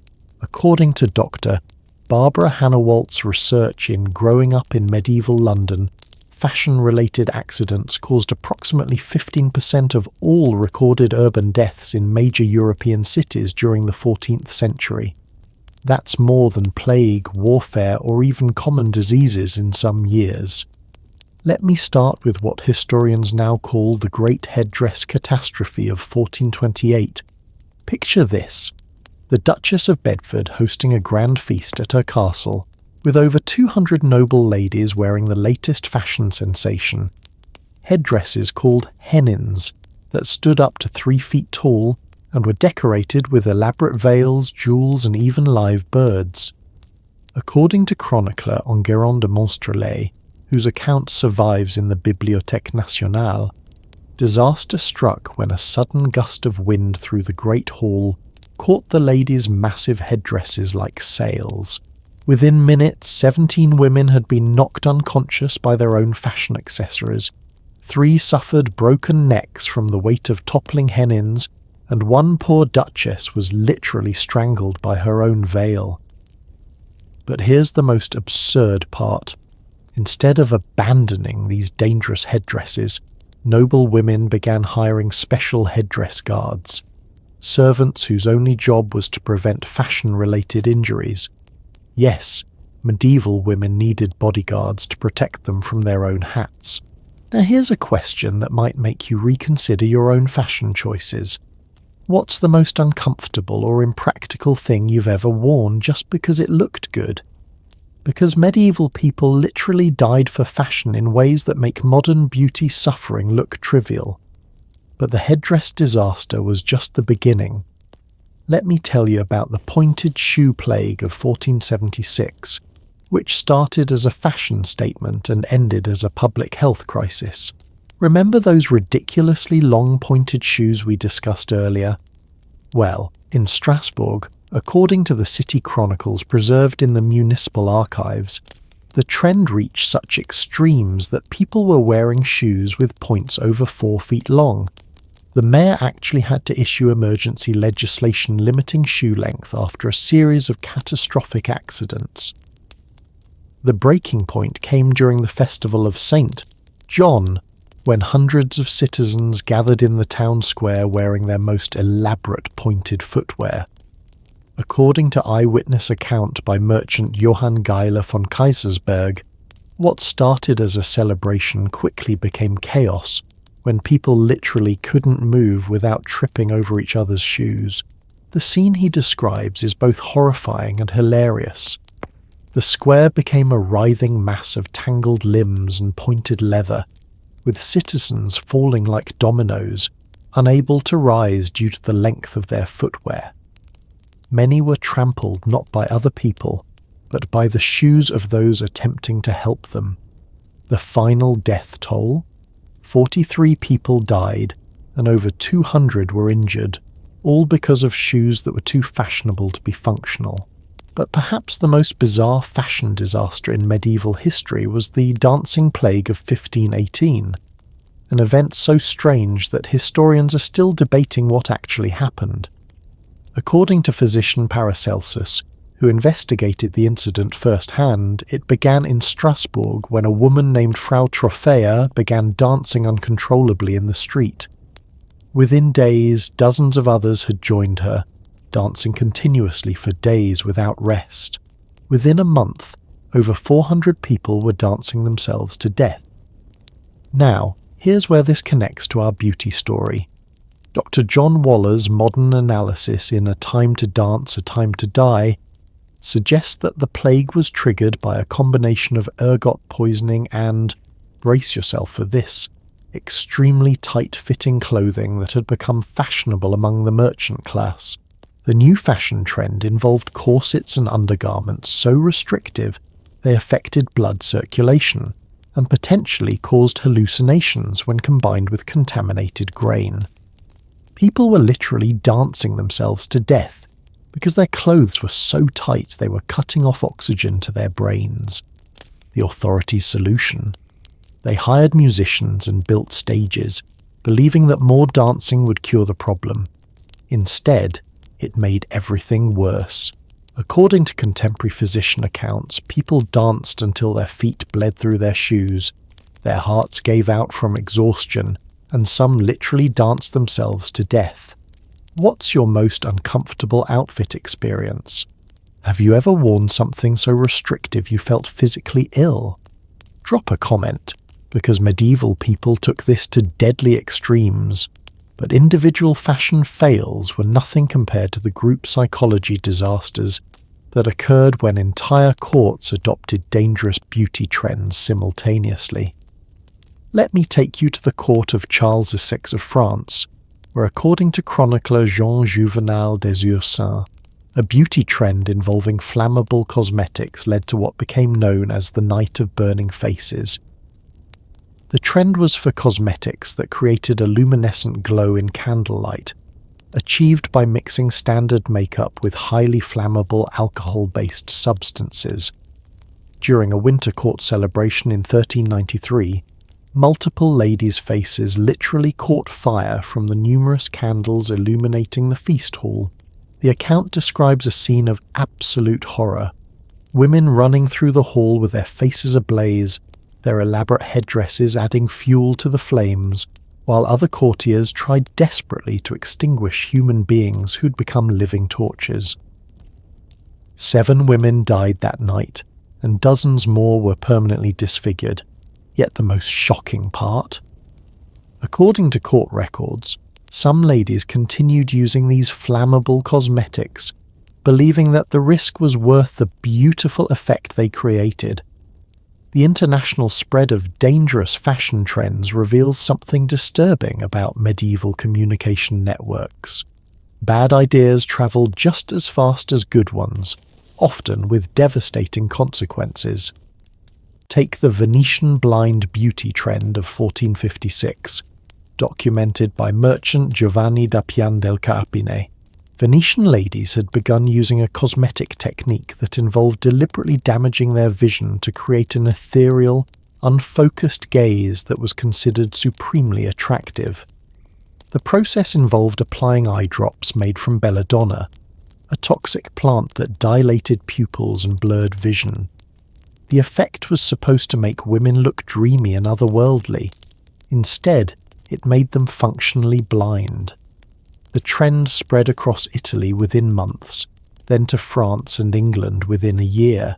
According to medical records from the University of Padua, hundreds of noble women permanently damaged their eyesight pursuing this look.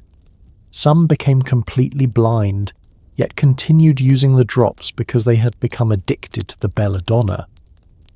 But perhaps the most absurd beauty disaster was the vertical hair crisis of 1467, when elaborate hairstyling led to an architectural problem that sounds like something from a comedy sketch. The fashion was for hair arranged in towers so tall they required wooden frameworks for support. According to the household accounts of the Duke of Burgundy, doorways in noble residences had to be heightened to accommodate ladies' hairstyles.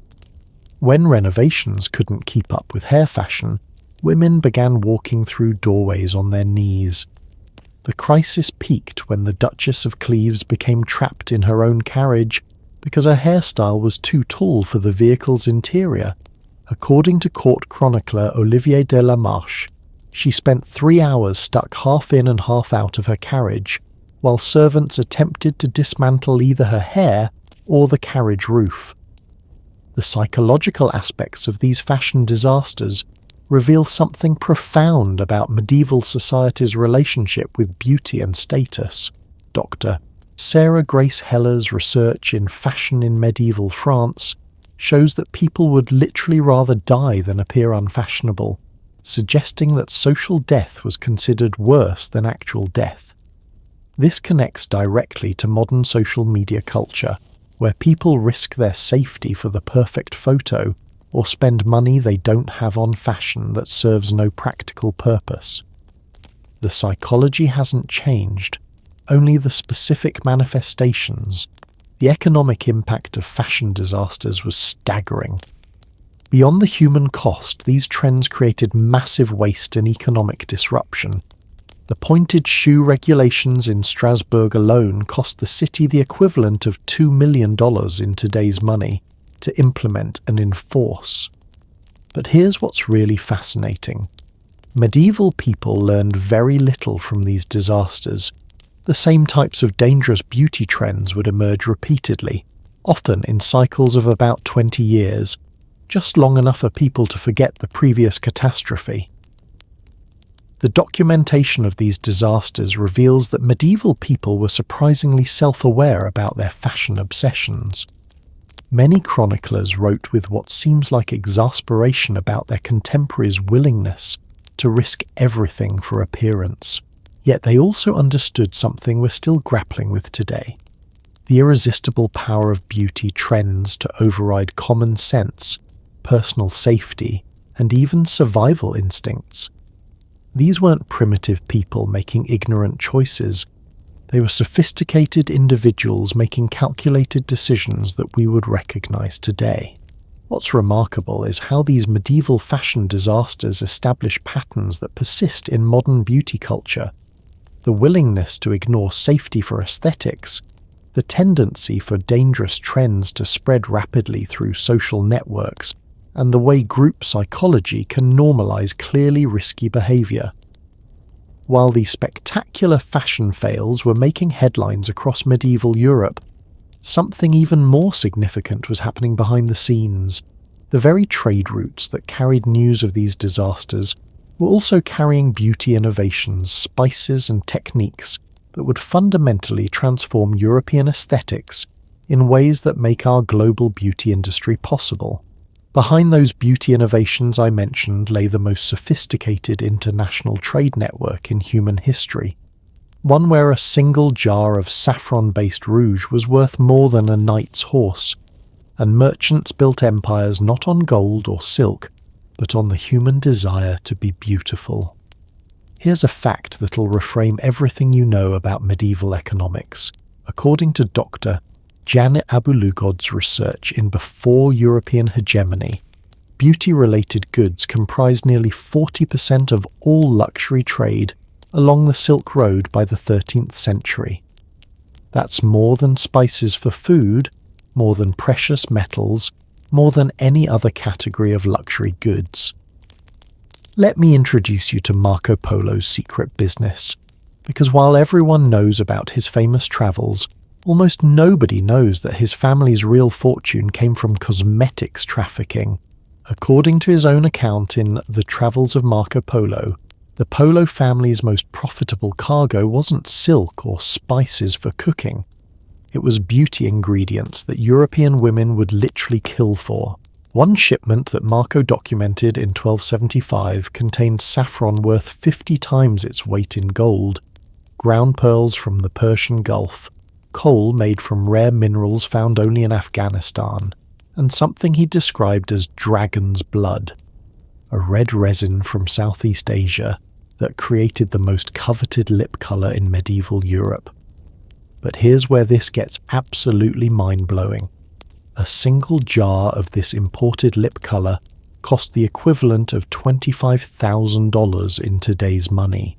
Yet wealthy European women would buy multiple jars at a time, treating them like investment assets that could be traded, inherited, or used as dowry contributions.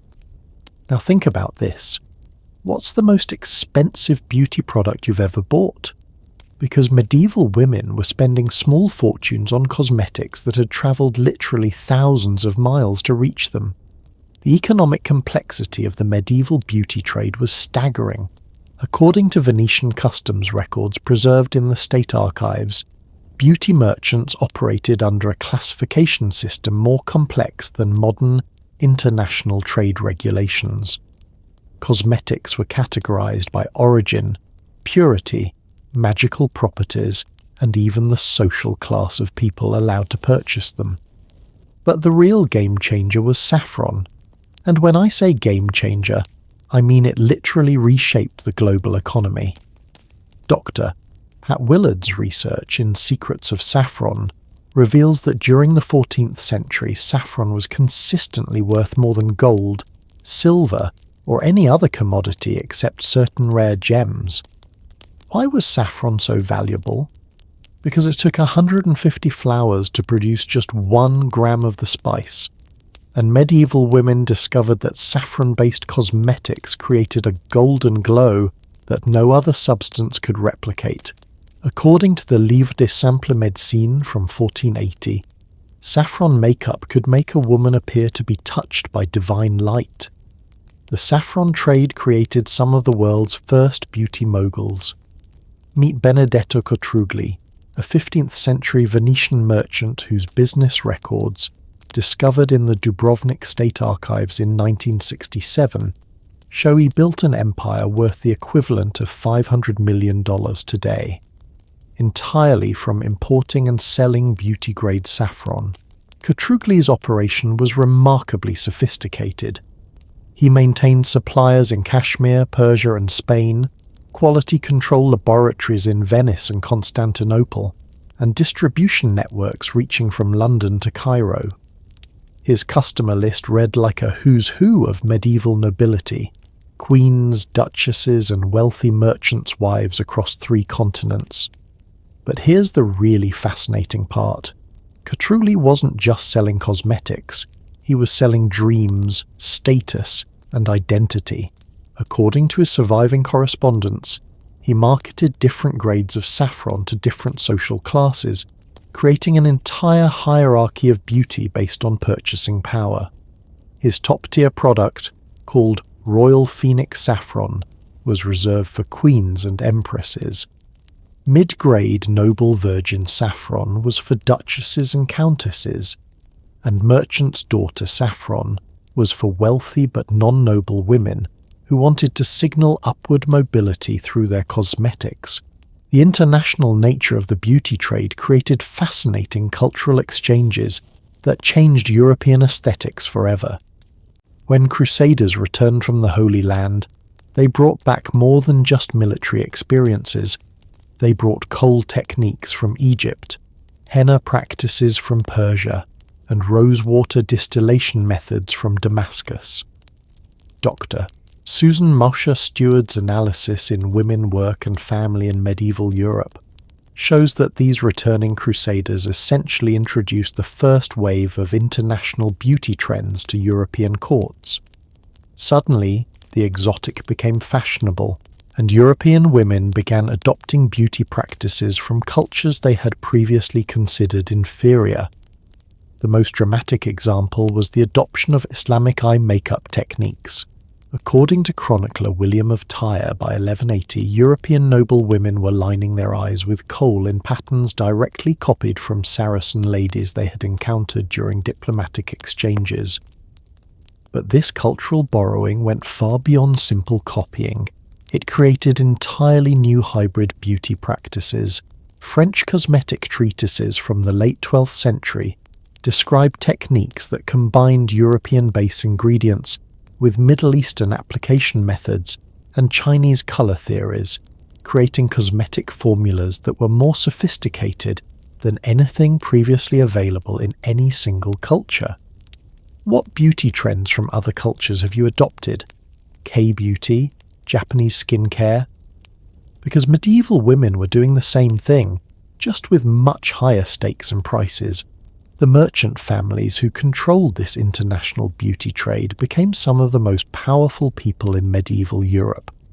The Medici banking family, before they became famous for financing art and politics, built their initial fortune partly through importing luxury cosmetics from Asia and North Africa. According to financial records from the Medici Bank archives in Florence, cosmetic imports generated 30% of their profits during the 13th century. They maintained trading posts specifically for beauty products in Constantinople, Alexandria, and even as far as India, creating one of the world's first global beauty supply chains. But perhaps the most remarkable beauty entrepreneur was Zhang Qian's descendant, Li Wei, who operated what was essentially the medieval equivalent of a modern beauty conglomerate. According to Chinese customs records translated by Dr. Sen Tansen, Li Wei controlled beauty product trade routes from China to Europe, managing supply chains that took over 2 years to complete a single transaction. Li Wei's operation included silkworm farms for cosmetic-grade silk proteins, pearl diving operations in the South China Sea, and mineral extraction sites in Tibet, all dedicated to producing beauty ingredients for international export. His products reached European markets through intermediaries, but his influence on medieval European beauty standards was enormous. The price volatility in the international beauty market was extreme. According to Genoese trade records, the price of high-quality kohl could fluctuate by 500% in a single season, based on political stability along trade routes, weather conditions affecting transport, and even rumours about new beauty trends emerging in distant courts.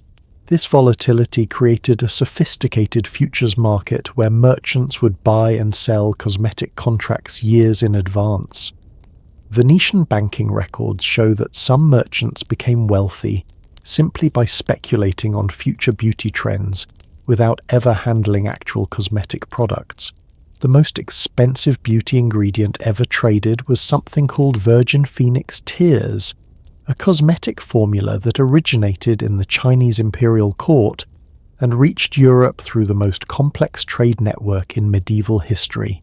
According to the account of Ibn Battuta, the famous medieval traveller, this formula contained ground pearls from specific oyster beds in the South China Sea, gold dust from mines in Tibet, and plant extracts from flowers that bloomed only once every 7 years in the Himalayas. A single application's worth cost more than most people earned in their entire lifetime. The cultural impact of this international beauty trade extended far beyond cosmetics. Dr.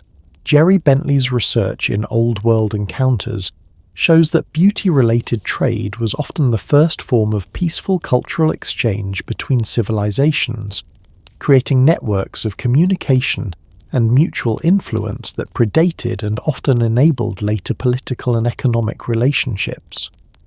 The decline of medieval international beauty trade came gradually as local European cosmetic production became more sophisticated and as political changes disrupted traditional trade routes. But the patterns established during this period, the globalization of beauty standards, the connection between cosmetics and social status, the role of international trade in shaping cultural identity, these became permanent features of human civilization. Modern beauty culture, with its global supply chains, international brands, and cross-cultural trend adoption, operates on exactly the same principles that medieval beauty merchants established centuries ago. When you buy a skincare product with ingredients from multiple continents, you're participating in a trade system that began with medieval merchants like Marco Polo and Benedetto Cotrugli. Yet while these international beauty networks were creating unprecedented cultural exchange and economic opportunity, they were also exposing the deep psychological costs of beauty obsession in ways that would foreshadow our modern struggles with self-image and mental health. Those psychological costs I mentioned were about to reveal the most heartbreaking truth about medieval beauty culture, that beneath all the glamour, international trade and royal fashion lay a mental health crisis so severe it would make our modern social media anxieties look like minor concerns. Here's a statistic that'll stop you cold. According to Dr. Judith Bennett's analysis of medieval medical records in Women in the Medieval English Countryside, physicians of the era documented what they called beauty melancholia in approximately 60% of noble women over age 25. That's a higher rate than modern studies report for social media-related body dysmorphia. Let me tell you about Marguerite de Porete, not the nun we met earlier, but a different Marguerite whose tragic story was preserved in the medical journals of physician Henri de Mondeville around 1306. Marguerite was a wealthy merchant's daughter who, according to de Mondeville's detailed case notes, spent up to 8 hours daily on her beauty routine and had not looked in a mirror without crying for over 3 years. De Mondeville wrote, "The Lady Marguerite believes herself to be cursed with hideous appearance, though all who observe her agree she possesses exceptional beauty. She speaks of her face as if it were that of a monster, and no amount of cosmetic enhancement brings her peace." Sound familiar? This medieval physician was essentially documenting what we'd now recognize as severe body dysmorphic disorder, centuries before we had terms for such conditions. But here's what makes Marguerite's case even more heartbreaking. Her obsession wasn't random. According to de Mondeville's notes, it began when she overheard 2 young men comparing her unfavourably to another woman at a market.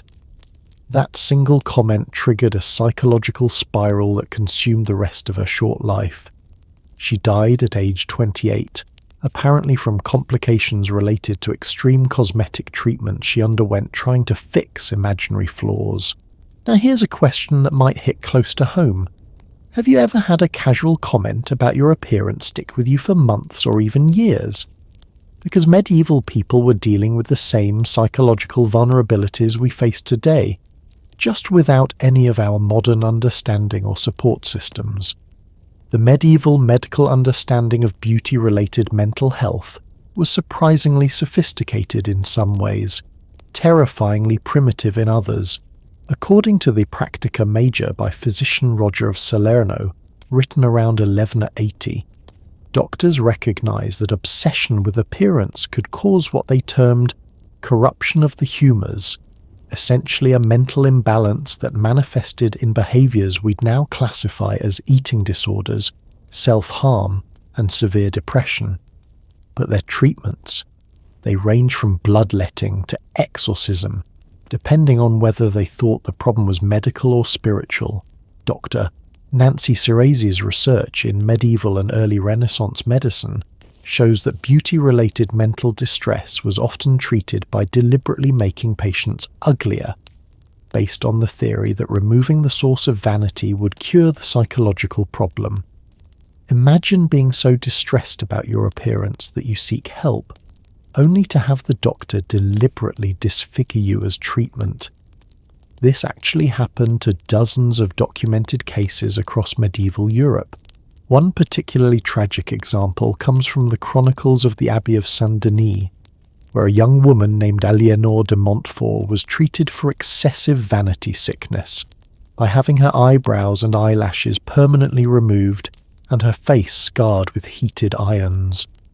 The treatment, designed to make her too ugly for vanity, instead drove her to complete madness. She spent her remaining years in the abbey, reportedly speaking only to ask for mirrors that the nuns would never provide. The social isolation caused by beauty obsession was devastating. According to Dr. Carolyn Walker, Bynum's research, medieval women who became fixated on appearance often withdrew from all social contact, believing themselves too hideous to be seen by others, even when contemporary accounts describe them as beautiful. This self-imposed isolation created a vicious cycle. The more women withdrew from social interaction, the more distorted their self-perception became, leading to even more extreme beauty measures and further isolation. Medieval court records document numerous cases of noble women who became essentially hermits within their own castles, emerging only under cover of darkness, or behind veils so thick they could barely see through them. But here's where this gets really relevant to modern life. The pressure wasn't just internal. Medieval society had developed sophisticated systems of public beauty evaluation that would make today's social media seem tame by comparison. According to historian Ruth Mazokaris in Common Women, Prostitution and Sexuality in Medieval England, many medieval cities held annual beauty contests, where women were publicly ranked and scored on their appearance. These weren't fun competitions, they were serious social events that could determine marriage prospects, social status, and economic opportunities for years to come. The psychological impact of public beauty evaluation was documented by multiple medieval physicians. Dr. Arnold of Villanova, writing around 1290, described what he called judgment sickness, a condition where women became so fearful of public appearance evaluation that they developed physical symptoms including trembling, fainting, and what we'd now recognize as panic attacks. What's your relationship with public judgment of your appearance? Do you ever avoid social situations because you're worried about how you look? Because medieval women were facing the same anxieties, just with much higher stakes and no understanding of mental health support. The economic pressure made everything worse. Dr. Martha Howell's analysis in Women, Production and Patriarchy in Late Medieval Cities shows that a woman's marriage prospects, essentially her economic survival, were directly tied to her appearance rankings in these public evaluations. This meant that beauty wasn't just personal preference, it was literally life or death economic necessity. This created what medieval physicians called desperation beauty, extreme measures taken by women who felt their economic survival depended on improving their appearance. According to medical records from the University of Montpellier, these measures included deliberately breaking and resetting facial bones to change bone structure, using corrosive acids to remove freckles and scars, and ingesting toxic substances to change eye color. The international comparison reveals that beauty-related mental health crises were happening simultaneously across cultures. In Song Dynasty China, according to Dr. Patricia Ebre's research in The Inner Quarters, court physicians documented remarkably similar patterns of what they called mirror sickness, obsessive appearance checking that led to social withdrawal and self-harm. Chinese medical texts from the 12th century describe women who would spend entire days examining their reflections, documenting perceived flaws in elaborate journals, and developing elaborate theories about how tiny changes in their appearance affected their social standing. Sound like anything you've seen on social media? The Japanese court had similar issues. According to the Tale of Genji, and supporting historical documents analysed by Dr. Doris Bargan, court ladies developed elaborate ranking systems for beauty that created intense psychological pressure. Some women reportedly committed suicide rather than face social gatherings where their appearance would be evaluated. But perhaps the most heartbreaking aspect of medieval beauty-related mental health issues was how they affected families and relationships. Medieval chronicles contain numerous accounts of mothers and daughters competing for beauty supremacy within the same household, creating toxic family dynamics that destroyed relationships and sometimes led to violence. The case of Lady Catherine de Valois and her daughter Marie, documented in the chronicles of the French court around 1420, shows how beauty competition could tear families apart.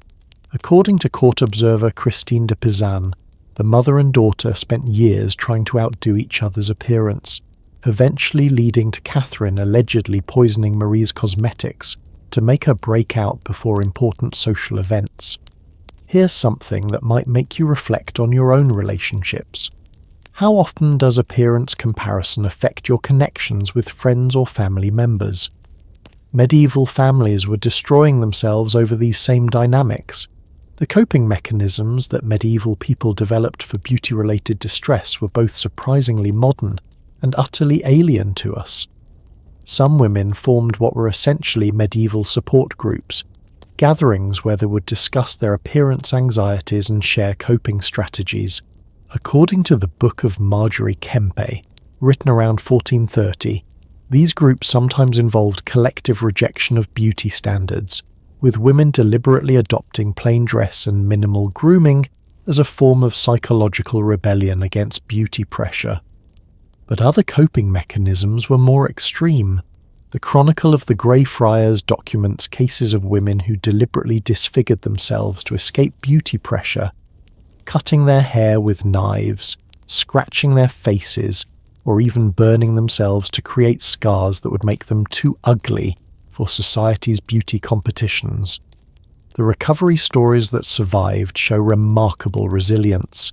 Some women found ways to step outside the beauty system entirely, often by joining religious communities or finding work that valued skills over appearance. But these options were limited and often required giving up marriage, family, and social connections. What gives me hope is that even in this harsh system, some medieval people found ways to challenge beauty standards and create alternative definitions of value and worth. These early rebels laid groundwork for ideas about human dignity that would eventually evolve into more humane approaches to beauty and self-worth. Yet for all the psychological suffering we've explored, perhaps the most shocking revelation is still to come, because these beauty standards, extreme as they were actually based on completely false beliefs about how appearance, health, and character were connected. The myths and misconceptions that drove medieval beauty culture were so far from reality that they make modern beauty myths look almost reasonable by comparison. those false beliefs I mentioned, get ready to have every stereotype you've ever heard about medieval hygiene and beauty completely shattered.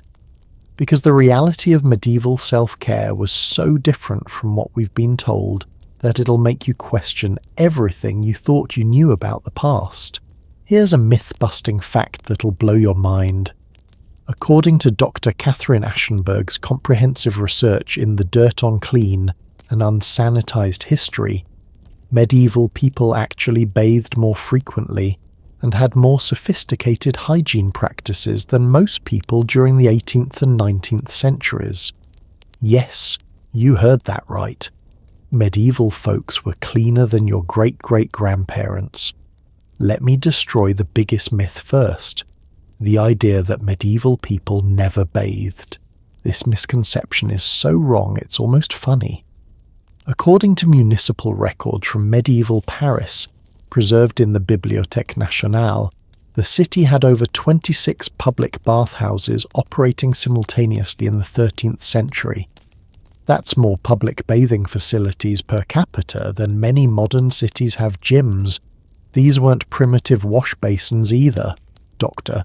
Roberta Gilchrist's archaeological analysis in Gender and Material Culture reveals that medieval bathhouses were sophisticated establishments with heated pools, steam rooms, massage services, and, get this, full-service beauty treatments including hair washing, nail care, and even cosmetic application. But here's where it gets really interesting. Medieval people didn't just bathe for cleanliness. They had developed an entire philosophy around bathing as beauty enhancement. According to the Regimen Sanitatis Salernitanum, a medical text from around 1100, physicians recommended specific bathing schedules and water temperatures for different beauty goals. Now here's a question that might make you reconsider historical stereotypes. How many facts about the past do you think are actually just myths we've accepted without question? The tooth care myth is equally ridiculous. Medieval people supposedly had terrible teeth and no dental hygiene. According to Dr. Christopher Dyer's analysis in Standards of Living in the Later Middle Ages, archaeological evidence from medieval graveyards shows that noble and wealthy merchant classes had remarkably good dental health, often better than modern populations before fluoride was introduced. How did they achieve this? Through sophisticated oral care routines that included tooth powders made from crushed herbs, toothpicks carved from specific woods with antibacterial properties, and mouth rinses that were surprisingly effective. The Trotula, our medieval beauty Bible, contains over 20 different recipes for tooth care products. The most shocking discovery comes from the burial site of medieval physicians at Montpellier University, analysed by Dr. Piers Mitchell in 2019. These 13th century medical professionals had teeth so well maintained that modern dentists examining the remains were initially convinced the bodies were from a much later period. But here's what's really fascinating. Medieval dental care was often more natural and less harmful than many modern practices. According to medieval medical texts analysed by Dr. Faye Getz, they understood the connection between diet and dental health centuries before modern dentistry, recommending specific foods to strengthen teeth and avoid decay. The hygiene practices of medieval women were particularly sophisticated. Forget the myth of dirty, unkempt medieval ladies. Wealthy women had beauty routines that would impress modern spa-goers. According to household accounts from Eleanor of Aquitaine, she employed specialists for different aspects of personal care: hair washers, tooth cleaners, nail carers, and skin treatment experts. Medieval hair care was especially advanced. Dr. Susan Mosher. Stewart's research shows that noble women washed their hair weekly with specialized shampoos made from plant extracts, followed by conditioning treatments using oils and herbs. The Ornatus Mulierum contains formulas for hair products that sound remarkably similar to modern organic shampoos. Here's something that'll surprise you. medieval people invented dry shampoo. When water wasn't available or weather made hair washing impractical, they used powdered herbs and grains to absorb oils and cleanse hair. Archaeological analysis of medieval combs found residues of these dry cleaning powders, proving they were widely used. The clothing hygiene myth needs addressing too. The idea that medieval people wore the same clothes for months without washing is completely false. According to Dr. Francis Guise's research in Women in the Middle Ages, wealthy households had sophisticated laundry operations with multiple changes of undergarments and regular washing schedules. Medieval people understood layering for hygiene. They wore linen undergarments that were washed frequently, protecting outer garments that were more difficult to clean. This system was actually more hygienic than many modern practices, since the layer closest to skin was kept clean while outer clothes were protected. The perfume and deodorant practices were remarkably advanced. Medieval people didn't just accept body odor, they actively fought it with sophisticated techniques. According to The Art of Courtly Love by Andreas Capellanus, written around 1184, proper scent management was considered essential for any respectable person. They used rosewater, lavender oils, and herb sachets placed in clothing.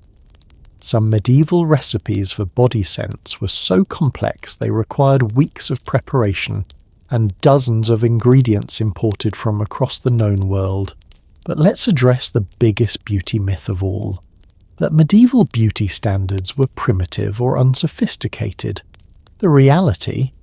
Medieval beauty culture was more complex, international, and scientifically advanced than many subsequent periods. Dr.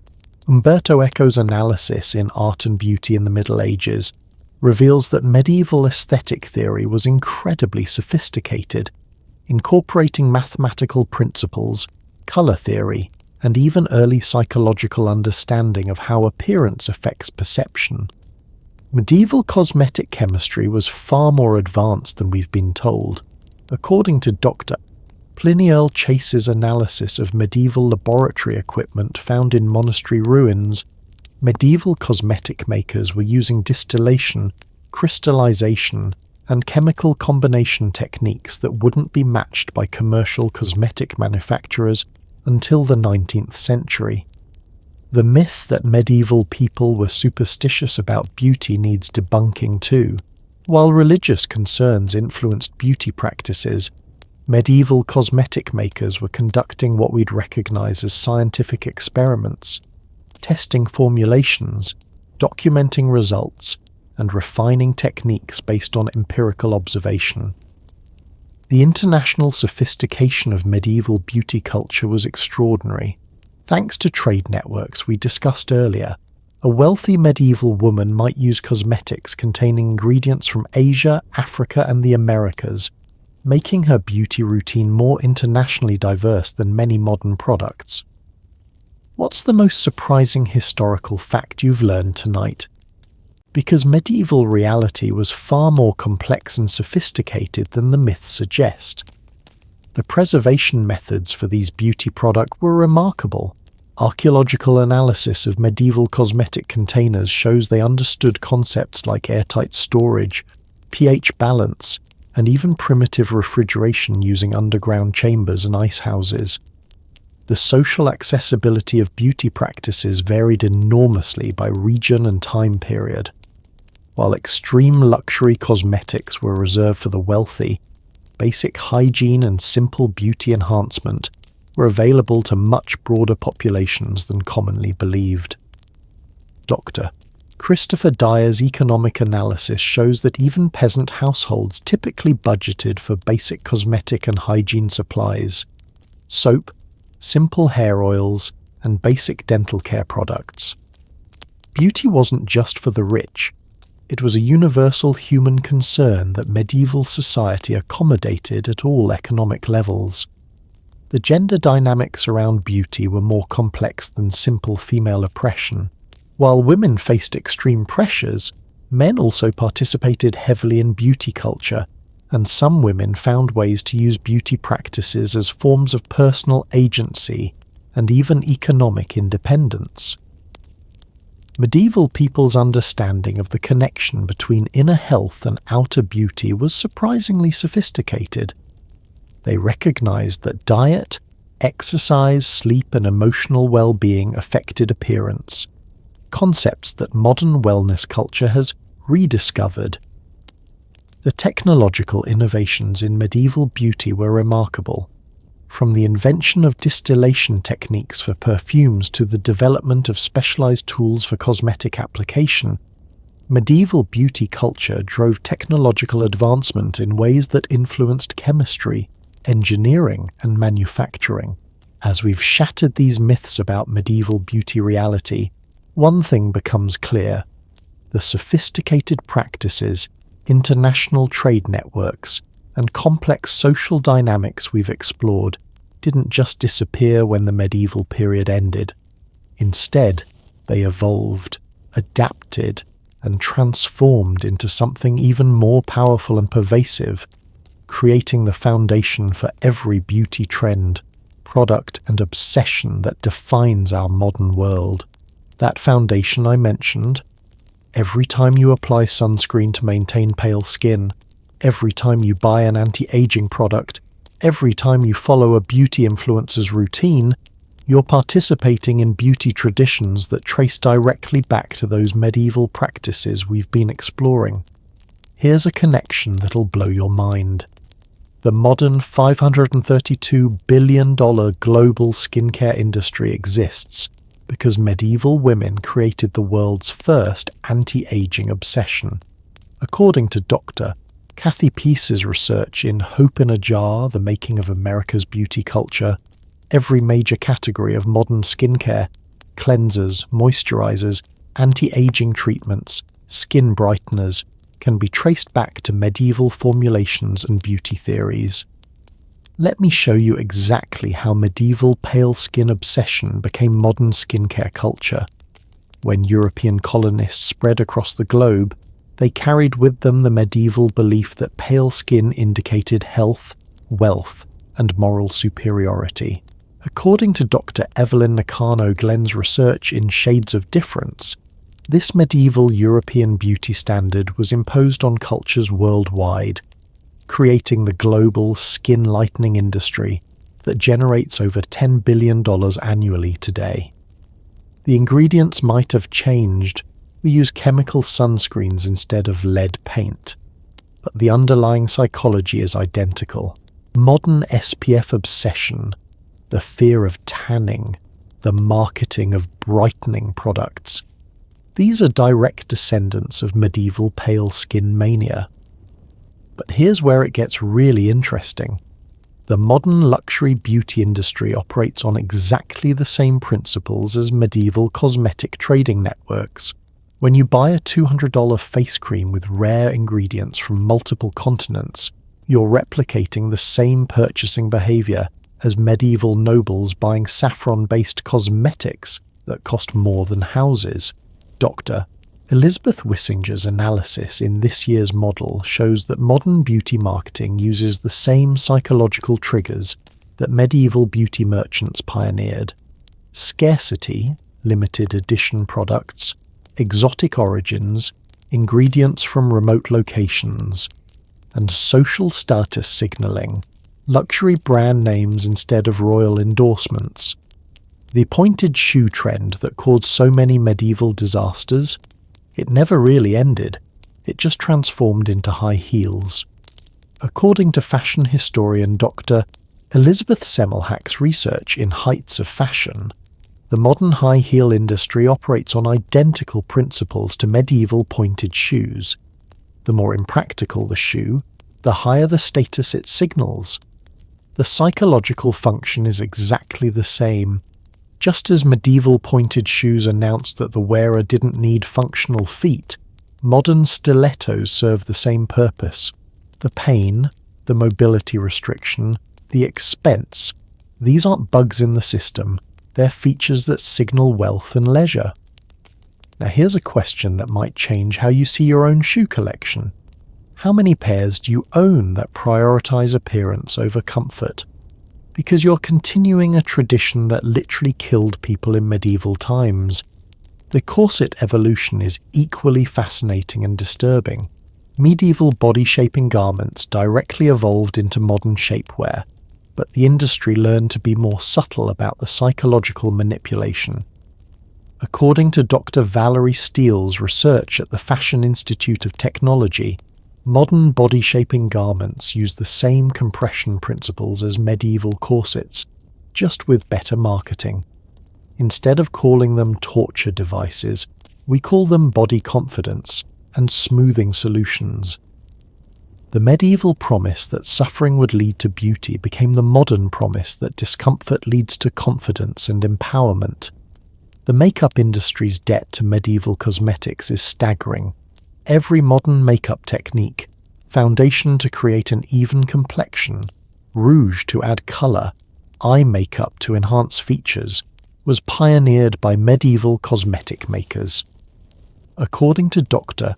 Kathy Pice's research, even the concept of daily makeup application comes directly from medieval beauty routines. But perhaps the most shocking evolution is how medieval beauty suffering became modern self-care. The medieval belief that beauty required pain and sacrifice transformed into the modern wellness industry's message that beauty maintenance is taking care of yourself. Dr. Sarah Bannett-Weiser's research in empowerment feminism shows how activities that would have been recognized as vanity or even self-harm in medieval times are now marketed as self-love and empowerment. The psychological manipulation is more sophisticated, but the underlying pressure to suffer for beauty remains identical. The international beauty trade networks that medieval merchants established became the blueprint for modern global beauty corporations. When L'Oréal sources ingredients from dozens of countries for a single product, they're using the same supply chain logic that Marco Polo's family pioneered with their cosmetic trading empire. The celebrity endorsement culture has direct medieval roots. Just as Eleanor of Aquitaine's beauty choices influenced courts across Europe, modern celebrity beauty lines operate on the same psychological principle that people will pay premium prices to emulate the appearance of high-status individuals. What's your relationship with celebrity beauty products? Do you buy them hoping to achieve similar results, or because you trust the celebrity's judgment? Because this purchasing psychology is 800 years old. The male grooming industry's explosion in recent decades isn't new. It's a return to medieval normal, according to Dr. Douglas B. Holt's research in How Brands Become Icons, modern male skincare, hair care, and grooming products are marketed using almost identical language and concepts that medieval beauty merchants used to sell cosmetics to knights and nobles. The social media beauty culture that seems so modern is actually following medieval patterns exactly. Dr. Alice Marwick's research in status anxiety shows that Instagram beauty culture, YouTube tutorials, and TikTok trends operate on the same social mechanics as medieval court beauty competition. Public evaluation, status competition, and the viral spread of beauty trends through social networks. The beauty influencer economy replicates medieval beauty merchant structures, just as medieval cosmetic makers built reputations and customer bases through word-of-mouth recommendations and royal endorsements. Modern beauty influencers use social proof and aspirational marketing to sell products to followers who want to emulate their lifestyle. The subscription beauty box industry is essentially medieval cosmetic trading brought into the digital age.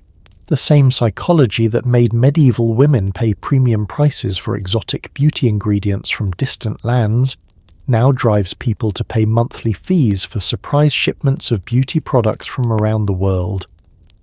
But here's where the evolution becomes really disturbing. Modern beauty culture has made medieval-level beauty pressure feel normal and voluntary. The coercion that was obvious in medieval times, legal requirements for appearance, social ostracism for failing to meet beauty standards, has been internalized and disguised as personal choice. Dr. Susan Bordeaux's analysis in Unbearable Weight shows that modern beauty culture achieves the same level of social control as medieval beauty standards, but makes the pressure feel like individual decision-making rather than external coercion. The technological advancement in beauty products masks the fact that we're still chasing the same impossible standards. Medieval people used lead paint to achieve unnaturally pale skin. We use chemical brighteners and filters. The technology improved, but the psychological goal remained identical. The most shocking evolution? The medieval connection between beauty and morality never disappeared. It just got more subtle. Modern beauty marketing constantly implies that using their products makes you a better person, more disciplined, more successful, more worthy of love. The medieval equation of beauty with virtue became the modern equation of beauty maintenance with self-worth. Yet understanding this historical continuity also reveals something hopeful. Beauty standards that seem permanent and natural are actually arbitrary cultural constructions that have changed dramatically over time. The very fact that these standards evolve shows they can continue evolving, hopefully in healthier directions. As we've traced these connections from medieval practices to modern industries, one thing becomes clear. We're not just inheriting beauty techniques and products from the past. We're inheriting psychological patterns, social pressures, and cultural beliefs that have shaped human behavior for centuries. But recognizing these patterns gives us the power to make conscious choices about which traditions we want to continue and which ones we're finally ready to leave behind. That power to make conscious choices, it's exactly what we need as we reach the end of our journey through medieval beauty culture. Because everything we've discovered tonight isn't just fascinating history, it's a mirror that reflects our own relationship with beauty, status, and self-worth in ways that might be uncomfortable, but are absolutely necessary to understand. Here's the most important lesson from our medieval beauty exploration.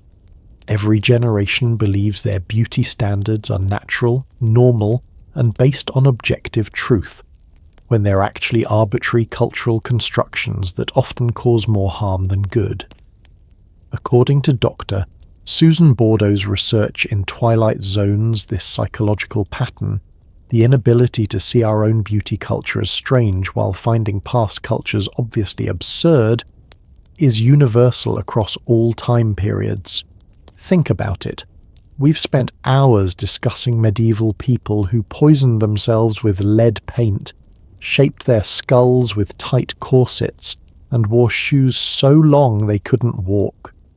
We can clearly see how bizarre and harmful these practices were, but future historians will likely write about our era with the same bewilderment, wondering why we injected our faces with botulism toxin, surgically removed parts of our bodies, and developed anxiety disorders from comparing ourselves to digitally altered images.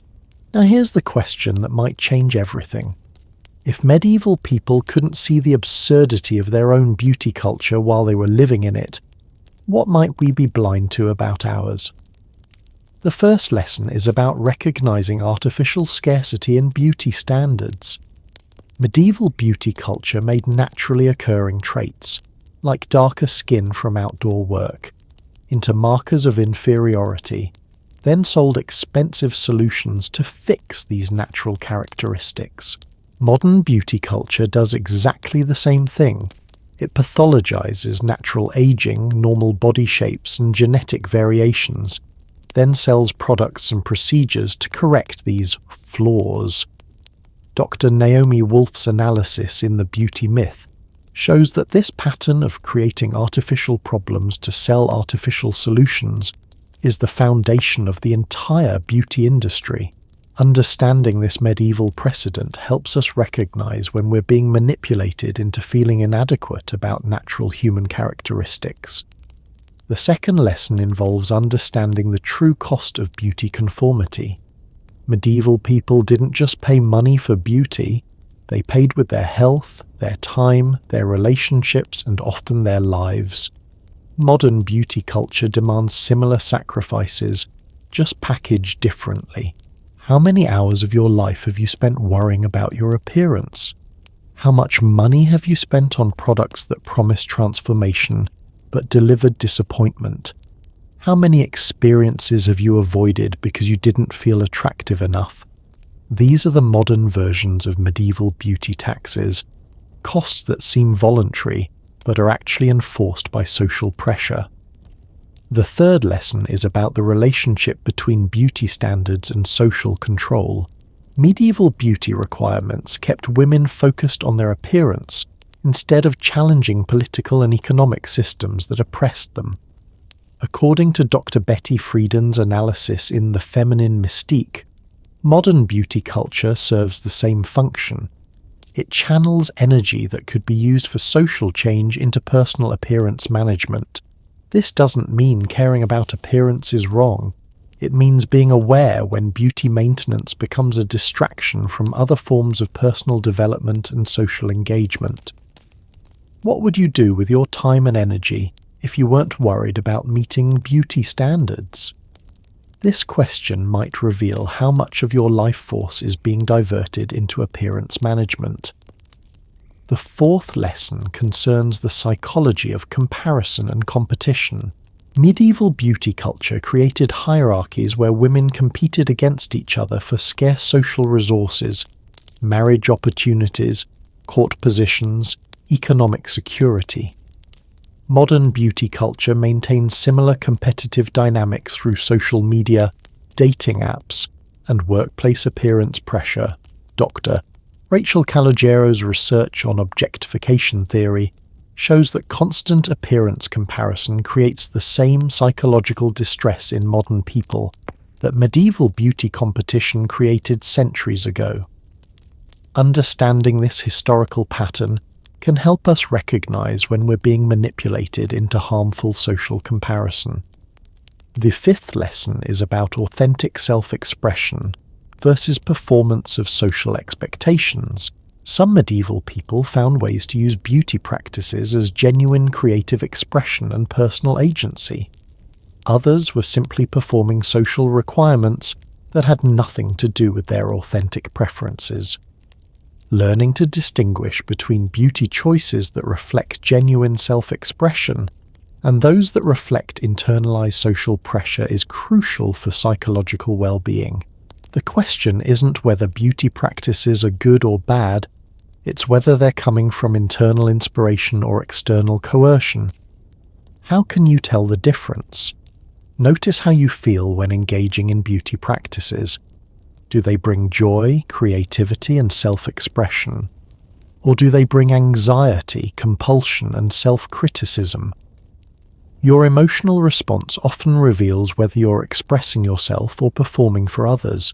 The sixth lesson involves understanding beauty privilege and its alternatives.